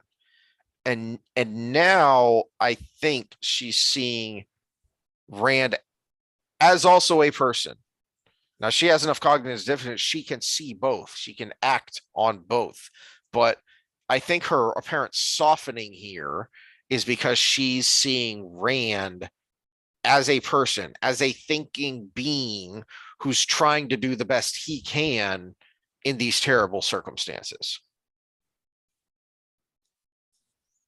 That may be. I think there's also trauma to the, seeing the future. Yeah, and we don't know what that is yet, but we were told going into it, this is what was going to happen. And there's definitely got to be some sort of trauma to that. All right. Well, you want to pause there and then talk spoilers? Sure. And we'll see if we can get farther next time. All right. We're officially going into spoiler section, by the way. Definitely into spoiler section because I think why my brain went there about seeing Rand as a person is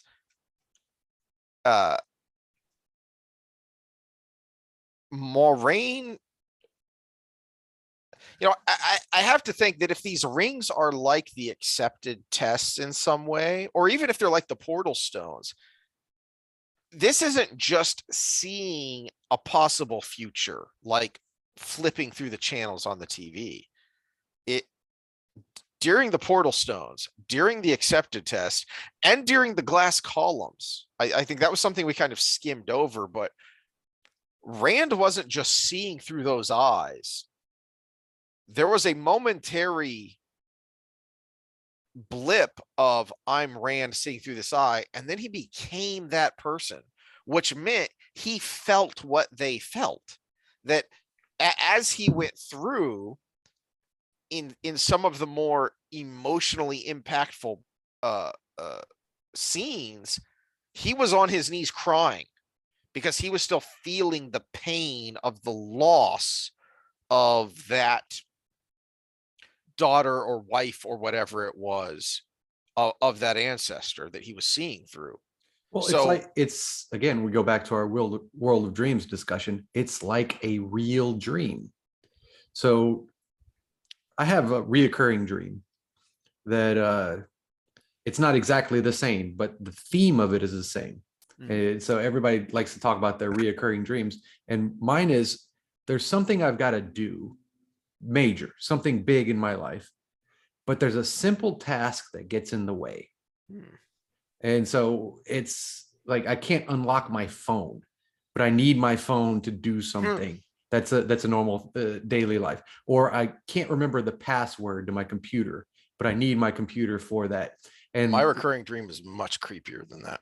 Well, last night I had to get up, and even though I was in the same house I'm in now, I had to go to school to be a student, and I could not get dressed. I put on underwear and it ripped. I kept grabbing socks, and even though I was looking right at them, when I put them on, I noticed they didn't match. And just over and over and over, a simple task I couldn't do to get to the end result, which was going to school and getting my degree. And this is the way dreams are, because the whole time I'm like, God, this always happens to me. Or why can't I get this right? Or even I need to get to this class at this time for this lesson. And I haven't been in school since 2014. But there was a class that was in my head that I needed to go to as if it was a memory. Well, he's just portraying what we really experience in dreams, except as in something that exists in the world as part of the pattern. Now, I don't know if like the technical details of this and if I'm on the right track here, but I would have to think that that kind of a dream is going to affect you much more depending on how the kind of person you are. So when I have dreams like that, I am not a very emotional person, except about very specific things. So if I have a dream or a nightmare about one of those things that make me a very emotional, it'll wake me up in the middle of the night and I can't go back to sleep.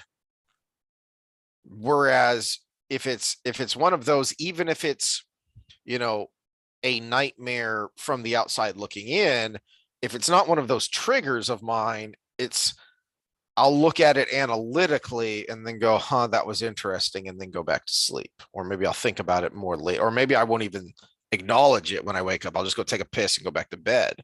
Right. So I find it interesting here that Moraine is not a very emotional person. That she is, when we talk a lot about bell curves, both, especially in our non-Watt talk. Mhm. And she is the tail of that bell curve when it comes to the general feminine personality, right? What she saw in there was incredibly impactful emotionally. Well, I would say she's just learned to control it because she can't be what you said and embrace Sadar. Well, I mean, we're in a knowledge nurture or a nature nurture thing here, because how much of it was she born that way, and how much of it, and we get a little bit of her background when we get some of her perspective, or when we get Sawan thinking about her, but even before she went to the tower and we see how they train you, it's just freaking Karhinen nobility. She was born into the same family as Layman, the last king, right? Or before, what's his bucket? Uh Barthanes? No, Barthanes was the noble guy. Whatever. So No, the you're thinking it starts with a D. Damodred was The last name, the last Moraine's last name, but that wasn't the last king, right? Because Layman, Galadriel, Galadriel. Galadriel, Yeah, yeah. or is that a No, Lord that's Lord of the Rings. Derp? Whatever. Scott, feel free to mock us. Anyway, Oh, hold on. I got the big book of names here. yeah. So It does start with a G, by the how way. much of it was that she's just not that kind of person, personality wise? And we see some other Karhinen that aren't like her, including a relative, uh, Caroline. Is that her Yes. name? Yeah, Yeah. Caroline Damodred, a cousin of Moraine's, of some degree of separation.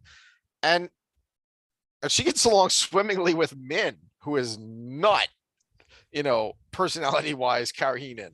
So she's a very kind of normal woman, if you will. But Moraine actually thinks about this at one point, and I don't know that Caroline had the same kind of thought, because Moraine actually grew up in the court. So she wasn't just Karhinen nobility, but she was from the earliest age around the top tier of Karhinen nobility, the king and the circle around him. Both supporters and detractors. So, Hey, I found Scott's favorite, Gawain. yay. Yeah. Whole So page on him. suppressing your emotions, and we saw it a little bit when Rand got to Karheen, and we see the four gate, and her, and I think actually mentions the way, like kind of briefly in passing, mentions the way that the Karheenan kind of let loose uh during festivals, and we actually see it later, that all of that pent up denial of emotion makes them go nuts. They do it Mardi mostly Gras style. masked. Yeah, Mardi Exactly. Gras style. Yeah. Because they're masked, so no one knows who they are. Hey, isn't it your dad that told me if you ever get caught naked, cover your face so they don't know who you are? Yes. I remember where he got that from, but this is my straight laced dad is just, hey, if you ever get caught naked, just cover your face. That way they don't know who you are. And that's the Karina way of thinking. But there is a knowledge nature, damn it, nature nurture thing there of whatever her predilections based on her DNA, it was hammered into her from the earliest age. You do not show emotion, because any emotion that you show is a tell to your Mhm. opponents, and everybody is your opponent. Everybody is your Everything is adversary. about the poker face. Exactly. Everything's about the poker face. And then that was all of that she got from her childhood was then only reinforced and turned up a notch, really, because how many times do we hear that the game of houses was invented by Aes Sedai, so even more so turned up to 11 there. And this is all a rambling discussion to point out how important it is, and how I think this is one of those reread things, because I don't know that you really get this until you know more about Moiraine and see how she ends up at the end of Fires of Heaven, because how subdued and Galdrian. emotional, huh? Galdrian. Galdrian. Galdrian. Or Galldrian. Galdrian. Okay. So actually rather similar to some Lord of the Rings names. I wonder if that was on purpose or not. Anyway, Yeah, but I thought she was related to the lord that was trying to take his place. no, I think Barthane's, I think it's actually kind of intimated that Barthane's was a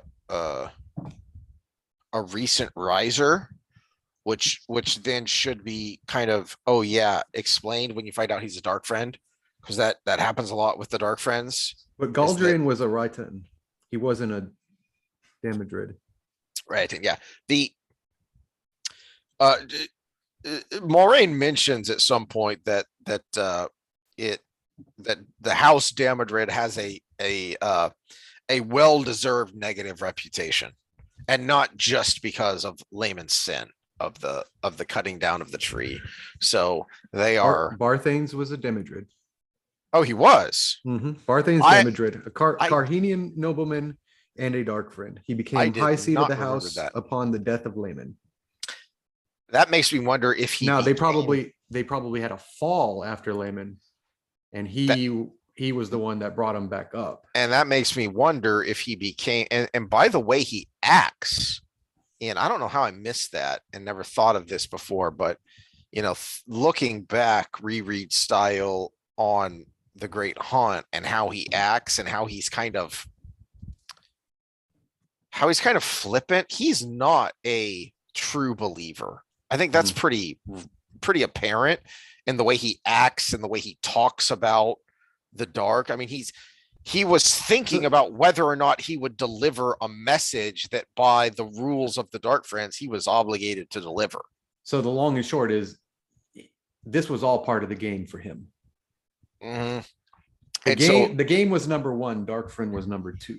And so did he become a Dark Friend? This makes me think he became a Dark Friend to reclaim his house's place. Not understanding the severity of it, because just as you talked about with the wise ones and the chiefs, it's not going to happen in my lifetime. Yeah.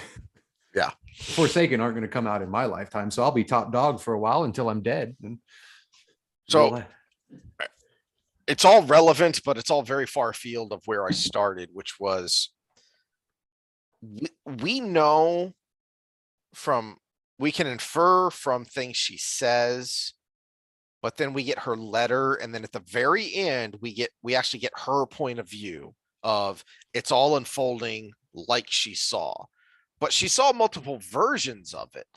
And from what I understand, they see kind of an extent of what should be kind of the path, not exactly, but how your decisions can negatively impact the path. And they'll be, and you're going to see so much that you're going to be left with impressions. And I feel like one of the impressions she was left with, as well as one of the things she saw explicitly, because remember, one of the last things we saw from Moiraine is that very cold I will not let him turn to the dark no matter what. That once again reinforcing, I will kill him if I even think he's turning to the dark. Which And she came out of Rhuidean with more of a 38 special, hold on loosely attitude. because she saw Her killing Rand, basically, her ending the world. not just that. See, here's what I'm thinking. I think in what she saw with Rand confronting Lanfear and Lanfear confronting Rand and the different possible outcomes and actions there, I think she's finally starting to understand Rand as a person. That Rand's not turning to the dark, but he can't hurt Lanfear. She's a woman. You know, it's I think I referenced this before about Bill Burr's got this great bit of, what do you mean there's no reason to hit a woman? I could give you 17 off the top of my head. You just don't.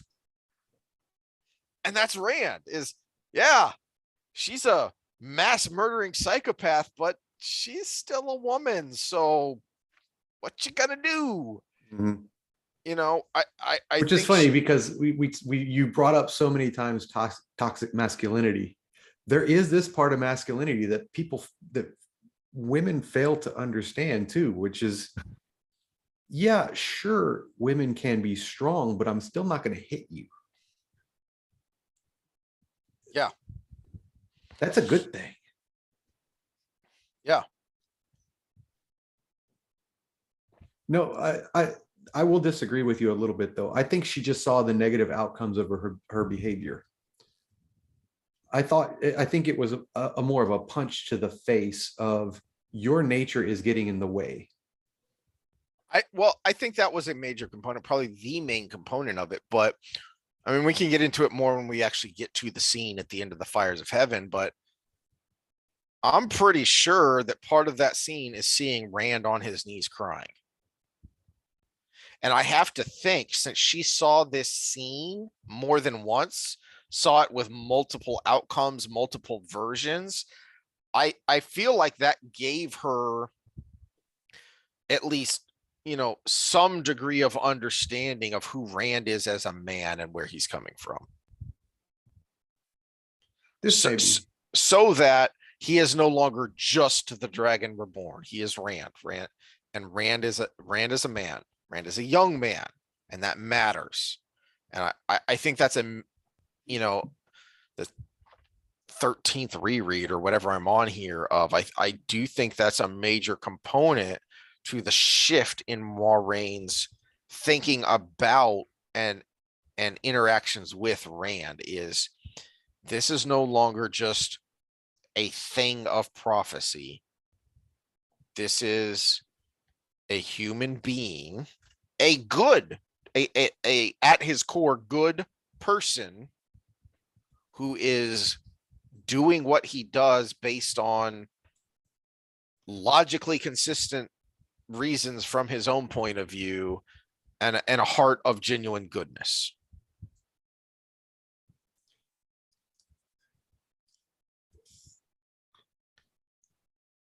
Oh, she was more, I guess I would say, the more gentle the second time she gets into his life. Mm-hmm. But I still don't see that part of it. I still saw it more of a realization of her own faults, not him as a human. I think that's most of it. But it's which would all make of that from my point of thinking. That would make sense from a wise one standpoint, why you have to go through the rings, because part of wisdom is realizing your own faults. It's not just knowing the future, it's knowing how you can affect the future.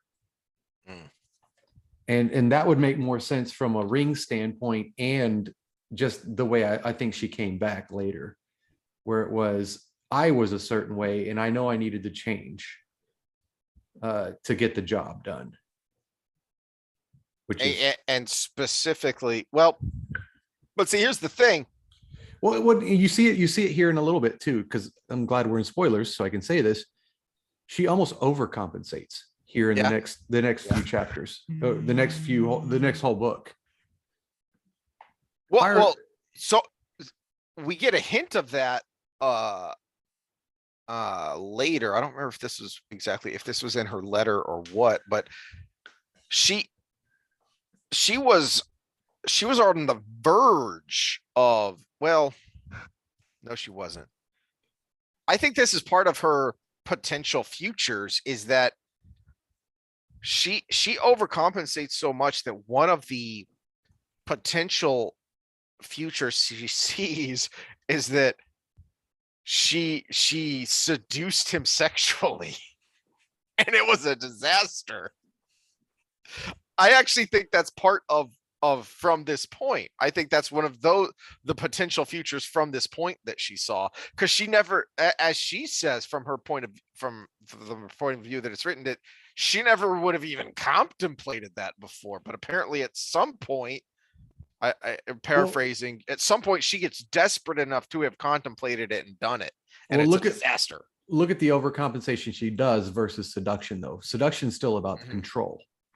But that's about that's the extreme level of overcompensation there, to let you know where her frame of mind is. This is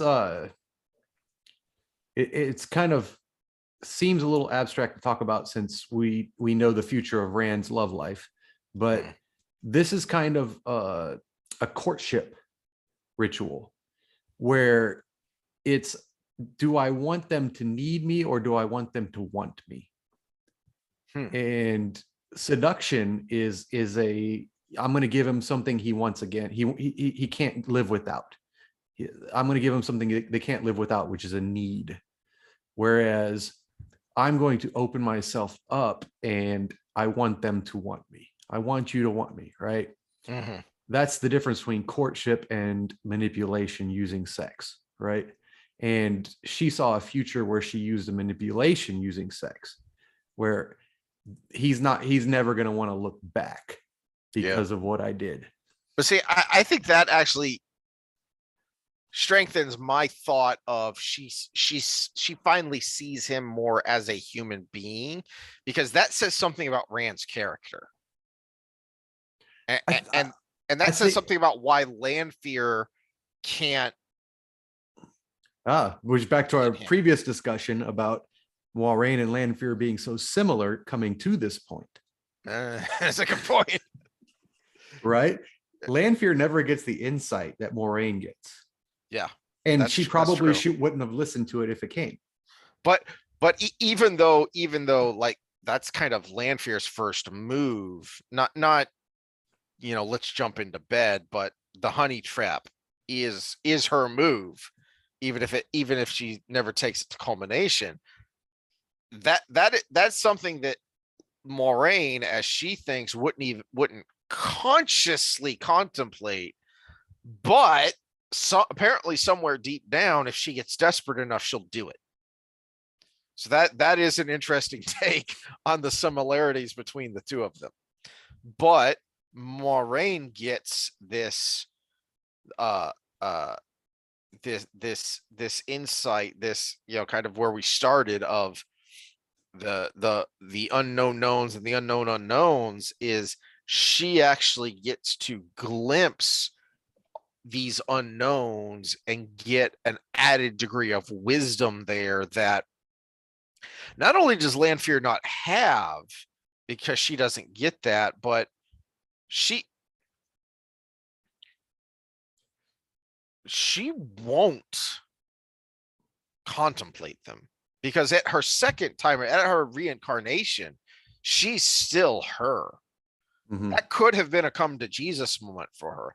And that one's a little bit skewed with the data, because Moradin did have, he could crush her soul with a. But we see later, as she interact, now this is way spoiler, way down the line, but when Lanfear is interacting with Perrin and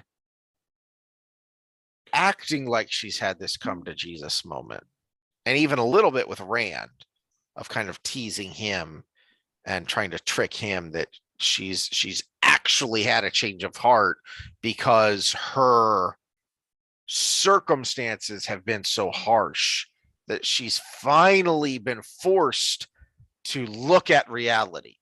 So Moraine was literally shown realities, and Lanfear is going to have a very hard reality check here at the end of Fires of Heaven. And then, some stuff happens more down the line. And yet at the very end, she's still the same person. And to me, it's something I've ranted about frequently on this channel outside of the Wheel of Time discussion, which is willful ignorance. See, our little talks about Lanfear are perfectly timed. Oh no.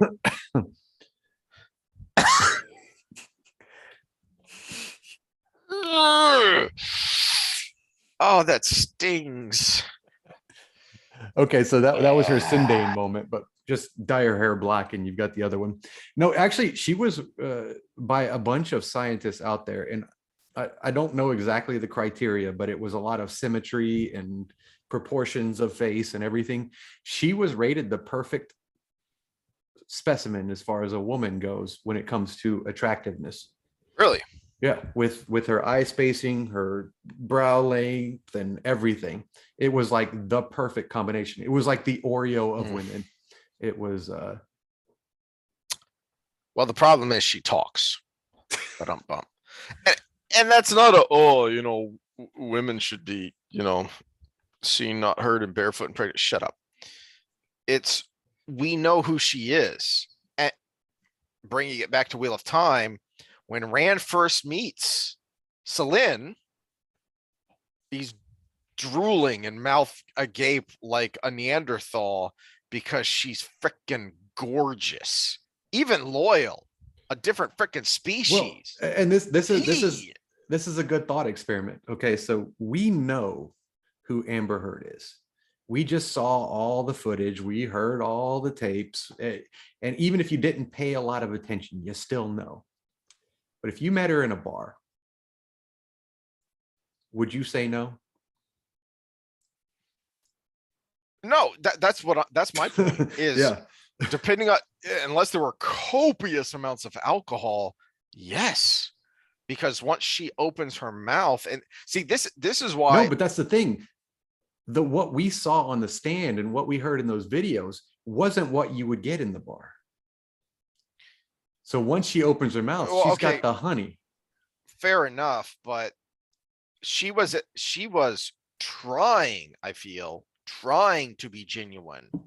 And from what we saw there, I think anytime she tries to be genuine, she's going to come across, if you have a modicum of cognitive thought, you're going to think, wait a minute, something's not right here. Even if you don't recognize technically this person might be a sociopath, you should be clued in that, I don't know what exactly is wrong here, but something's wrong.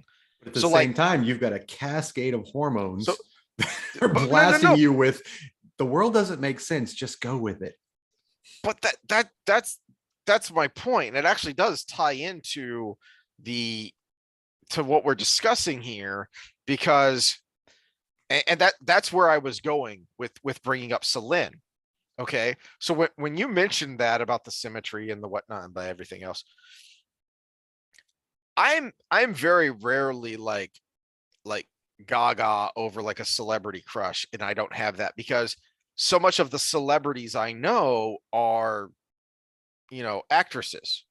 Okay, these are people who have to communicate and emote and be a person. It's not just a picture. One of the few that I think is Kate Upton, right? Okay, I'm following. All right. exactly. Yeah. She is an old, which is what men really mean when they say that, like a girl with curves. Exactly. Kate Upton is one of the very few remaining old-fashioned celebrities. I know she probably disagrees with my politics, but I don't know for sure. because she doesn't open her mouth and spew them so much that it has gotten in front of my face. I would say you're probably Okay. not far off because of her relationship with her husband, who actually does share a lot of your politics. Exactly. Yeah. So Kate Upton is a model, and a freaking gorgeous model, and a good model, and has had a lot of career success as a model. And that's what she was, in the same way that once upon a time, people asked Michael Jordan, who was known to be a Democrat and a Democrat voter, why don't you run for office, or why don't you speak out more? Because Republicans buy shoes too. Literally, quote, because Republicans buy shoes too. She's in that vein. So I only know Amber Heard from the nonsense that I have seen in headlines and come across the media, even before the Johnny Depp trial, and her as an actress, which made me go, eh. So whatever her scientific symmetry and looks are, they never impacted me because she opened her mouth. And that's kind of what I'm getting at, though, is it would be difficult even knowing what you know about her. But now imagine knowing nothing about her. which was why I brought up Kate Upton, because I don't really know her personality except outside of seeing her on the sidelines, or not necessarily the sides, above the dugout, all excited and jumping and screaming for her husband, who, just got his 27th strikeout of the game or whatever. It, I know don't her. give him too much credit. That's my home team, remember? I know he's her not Nolan Ryan. I know her personality from that. I don't know her personality from all the other crap that can be a turnoff. Celine, is a great example here, because when you first meet her, and when the guys first meet her, Loyal and her and Rand, they are all, as we talked about with Rand and Egwene, he can't think rationally. He actually acknowledges this as, why can't I think straight around Egwene? Why does she push my buttons so much? And Celine does it in a different way, is that by her her looks, her literal just physical attractiveness, and then at the beginning, her coy seduction, she's pushing his buttons, and he actually recognizes that, oh, I need to take a breath, I need to step back, I can't think straight around Celine. But then the more she goes, the more she thinks, the more Rand realizes, wait a minute, something's not right here. So even before he knows who she really is, he's already thinking, I know, he's already got this duality in his mind of, she's really appealing, but she's really off too. Something's not right here. I think that takes on a different flavor, though, if it was a more normal circumstance. Sure. Whereas, they're kind of in a life and death situation from the beginning, which a lot of romanticists would say that would make it more appealing, but your mind is elsewhere. It's not just on let's do it.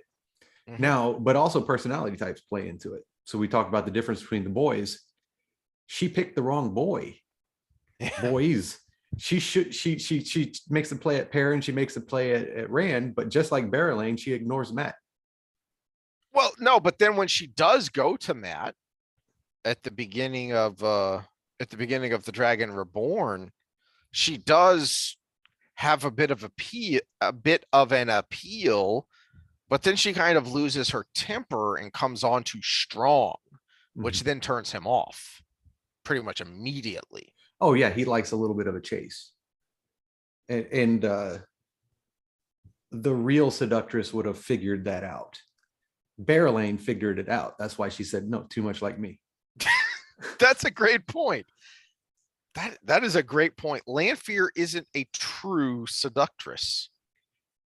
She's a power hungry, beautiful woman used to getting what she wants. She's a power player. Yeah. Yeah, she's not actually a true seductress. That's just a tool in her arsenal. And only because she knows that guys have always responded to it. In the same way that, because we're a bunch of crusty old misogynists here, a playa isn't a true seducer. That because, and I mean this by, anyone who watched How I Met Your Mother before it got bad, Barney, Neil Patrick Harris's character, he was a player because he didn't actually, even though he was the one who slept around, he didn't actually seduce women, because to him, and one of the funnier parts of the middle seasons when it was still funny was actually him explaining this of it's all a numbers game. It's just sales, which is what he did in his daytime life too, is it's all a numbers game of I'm not going to spend time trying to seduce you because I know the numbers, and the numbers say I either get you or I don't. And if you don't bite the hook right away, I'm moving on. Okay. So that's not someone with seductive skill. That's somebody with, I don't even know how to describe it. I have a friend like that. I have watched this man try to pick up a girl and she turned him down, and he'd go to the girl next to her and start talking to her. Literally right next to her. Like same friend group right next to her. And he succeeds. It's amazing to watch because there's a lot of I don't give a fuck that goes into it. Yeah. And that takes you a long way. But you brought up Barney. So for those in the audience that follow all of it, the psychology of sexuality is one of my biggest side endeavors when it comes to studying.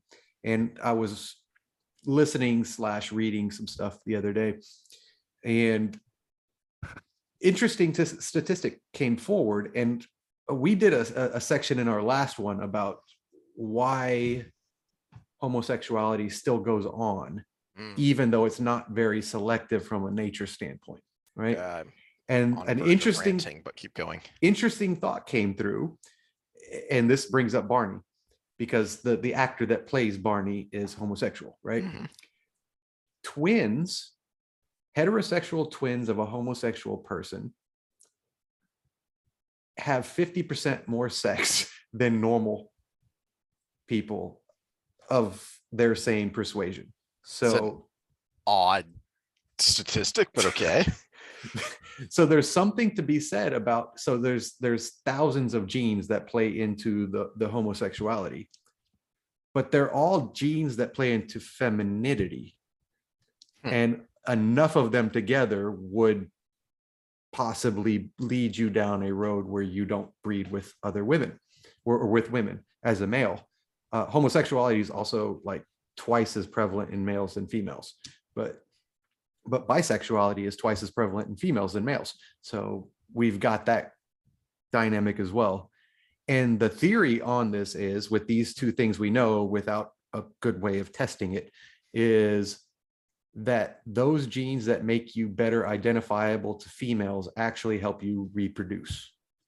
So you're passing on enough of those number of genes that eventually they all coalesce into not wanting to be with females, just being like females. And so I thought that was an interesting take on it. But yeah, so Barney in the show, actually the actor himself portrays something that a lot of females want. And the actor himself is homosexual because they want someone who can be manly, but also identifies with them. The old Gaston versus the Beast, right? Yeah. Gaston was a manly man, but he had no clue what the woman was thinking or feeling or any way to identify.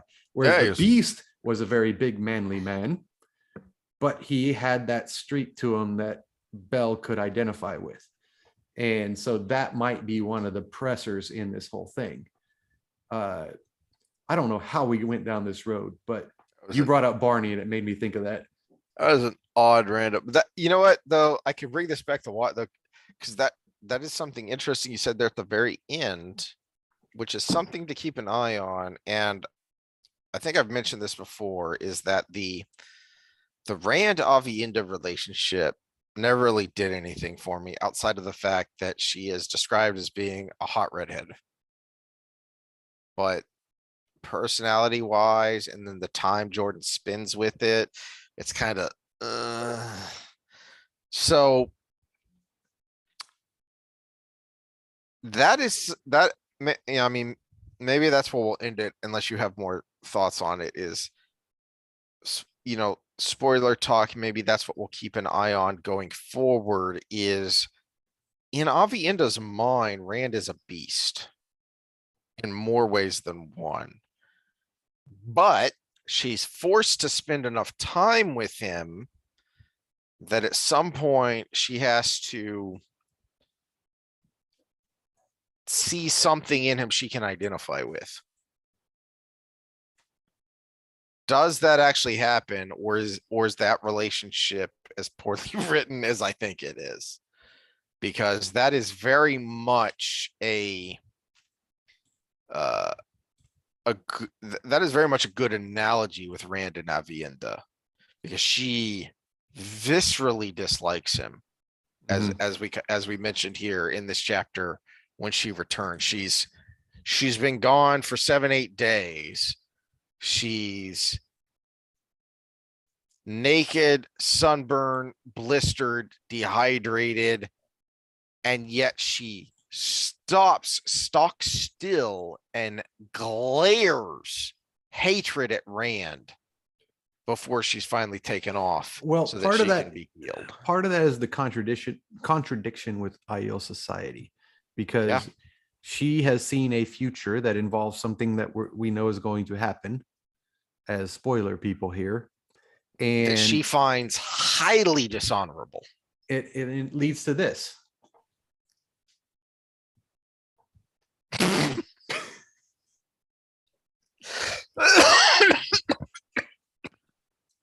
Ow.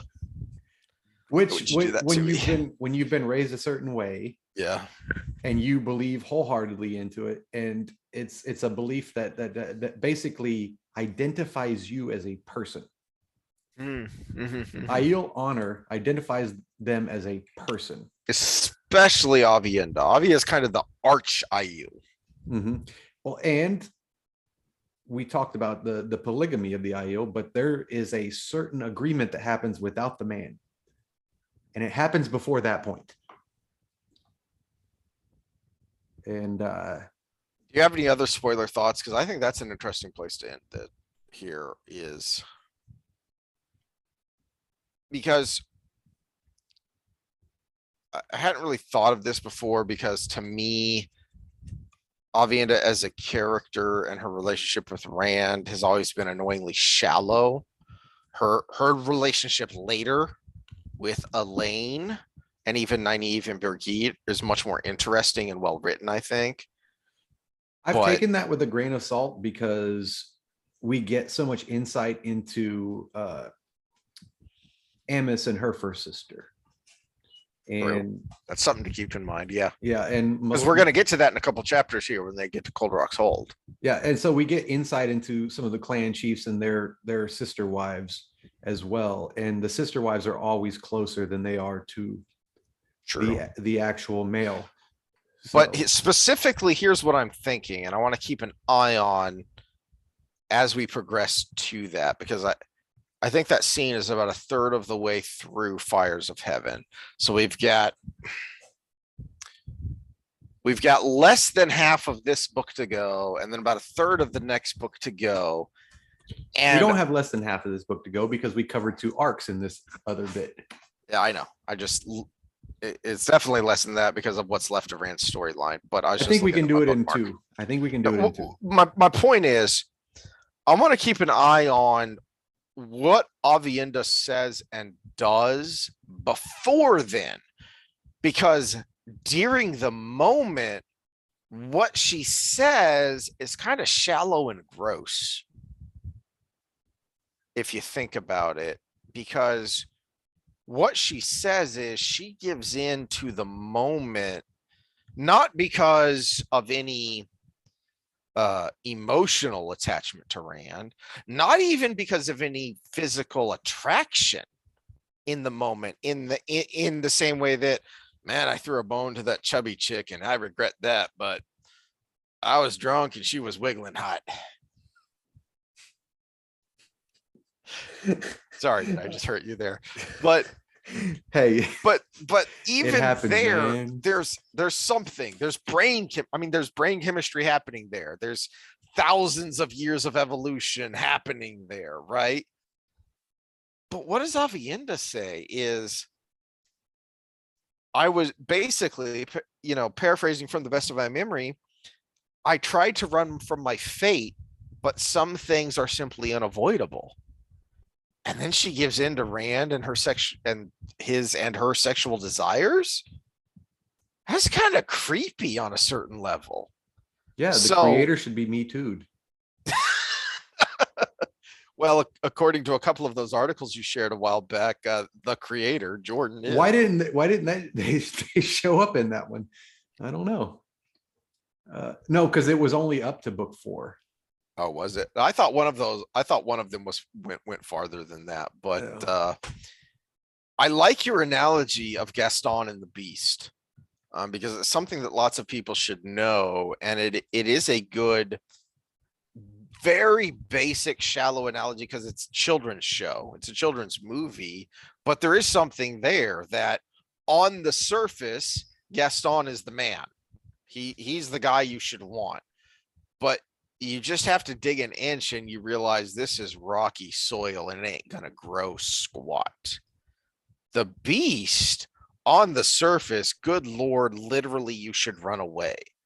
But once you start to dig, you realize it, and you dig more and you dig more and you dig more. So I think as we read along, one of the things we should keep an eye out is, are there indications that Avienda is seeing something more?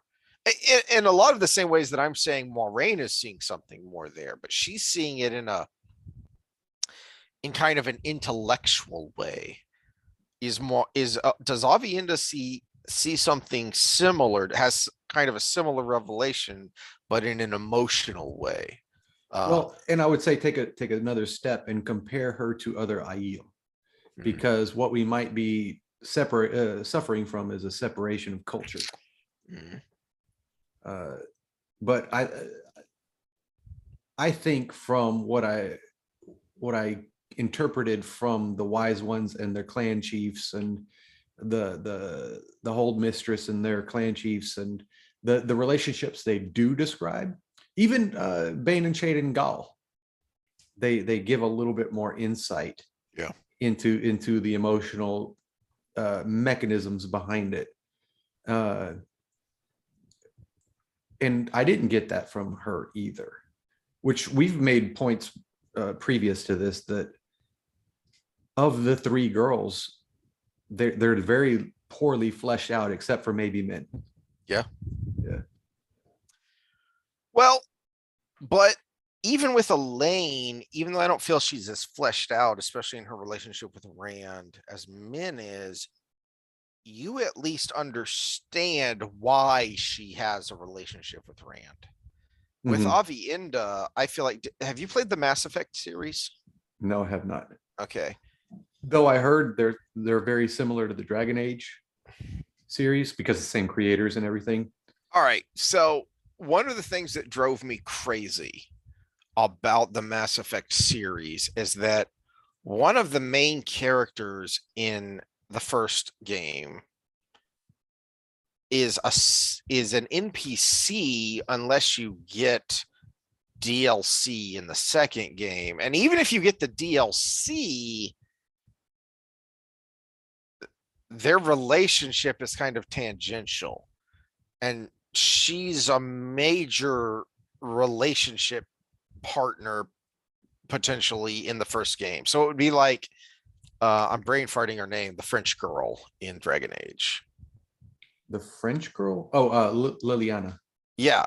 So or Legion, thank you very much. It would just be like happen to have a French accent. Whatever. It would be like if you did the romance with her, and then you went to the second game and it was the same characters, and all of a sudden she's like, oh yeah, hey buddy, how's it going? What the hell, man? Well, except Dragon Age actually accounted for that, and you can romance Liliana or Morrigan in the first one, but you can't in the Yeah, second but and it's not the third. same it's not the same main character, right? No, it's not. Yeah, exactly.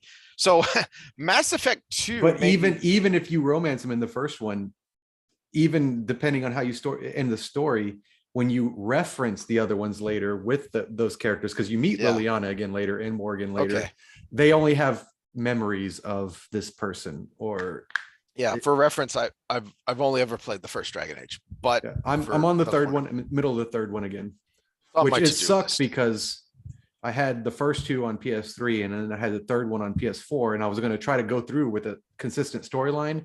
Well, you can't transfer the story from the PS3 to the PS4 in save Oh, well, that's files obnoxious. because of the way PlayStation did their coding. They tried to make the PS3 unhackable, which means when they got to making the PS4, they couldn't make a transfer mechanism from the PS3 to the PS4. Well, that's obnoxious. But anyway, the point I was going at is Mass Effect 2, playing that, specifically that element of it, made me wonder, are you computer nerds as pathetic and hopeless in relationships as Yes, they are. the memes and the stereotypes things? Because you people clearly don't know what a relationship is. Remember, I You made just this kind of comment about pretend, scientists with and, the and monkeypox yes, thing. you just kind of pretend and you watch a lot of Pornhub, and that's what you think a relationship is. Like the relationship with So the way Liara was a Pornhub is gone lately, they're doing their sister. yes. Oh, I hate those headlines. I'm like, you just Actually, lost me. now that you mention it, in Mass Effect 2, there's a new blue alien chick, and her daughter is a major component of the storyline, and it makes me surprised that you didn't have a mother-daughter threesome, but I digress. So the point was, it really made me wonder, do you people have no idea what an actual relationship is? Because as you play that, and you, the two characters, your character, the main character, and Liara, kind of treat each other like colleagues. But if you've played Mass Effect 1, very similar to Dragon Age, is that there's a very, they call it a romance subplot for a reason, because it's not just banging each other. There's actual romance involved. There are decisions to be made. There are consequences there. And then all of a sudden you get to the next game and it's like, well, we're just colleagues now. So I started that long rant because that's how Avienda's storyline with Rand makes me feel. And I don't know if Scott, because you're the only one who pays attention to this rambling, if anyone else finally wants to freaking comment, go ahead. But I don't know if you feel the same way, but I'm going to keep an eye on that going forward. Well, and I've got Are there more clues there and I just missed them? and in history of the 42 years of my life, I have had a work romance, and it did have a different feel to it than the standard. And so I'm wondering if now that we're going forward, maybe if I see some of those. That is another thing to think about, and Someone you spend a lot of keep time track with, of. and there's an attraction factor there. And at the same time, it was like, well, we do have to keep something strictly business. Because even though she's not a wise one yet, she's a wise one she's a wise one's apprentice. He is a clan chief, the chief of chiefs. So there is a working relationship there. So that is another element to think about as we look at Avienda and Rand's relationship going forward. Well, and we don't get to see him being very intimate with Elaine other than the baby making process going forward. We see a little bit of it at the very beginning of this book, but a lot of that is done in that. But I mean, when she's becoming a queen and he's becoming an emperor, we don't get to see the working relationship. We do see a little bit of an interesting, if odd, long distance relationship. it's just not direct. It's by proxy because you don't have email and Facebook and Twitter and Yahoo Messenger, whatever the kids are using these days, because her messages to Rand always have to go through a proxy. But we do see, both from other points of view and from her point of view, that she is constantly thinking about him and about them and trying to pass messages along through that. So that is something I have not considered, and it is a bizarre. Okay, so the shallow level Rand relationships are the dirty old man, what's his bucket in the first Matrix movie, sitting there going, blonde, brunette, redhead. And that's what Rand has. We've got the blonde, brunette, and redhead. Okay. But I hadn't really thought of it in these terms before until you mentioned it. We've also got the romantic relationship, the long distance relationship, and the work relationship. That's another way to look at it as we go forward as well. Yeah, well, and let me add one more element, and I'm going to close with that, is the fact that she has this social mindfuck because she did this thing, and she's post hoc justifying it, but then she still has to confront Elaine. And by the time she confronts Elaine, we don't get any more interaction between her and Rand, basically. Except for a couple meetings later down the road when he's already way later. Yeah. So I guess that's a good place to end it. I've got to. Well, even before we get there, is there such a thing as pre-post hoc? Because before she even does the thing, she gets to see the future. So it is post hoc. Yeah. Okay. Yeah. The mental part of it is post hoc. So same basic mechanism. Yeah. Yeah. So some things to definitely keep in mind there. And we brought up some other things about Moiraine and Egwene, but before we even get to the spoiler points. So all things to keep an eye on as we go forward. All right. We'll rush a little bit forward, but we'll see you next time. See ya. Like, share, subscribe, comment.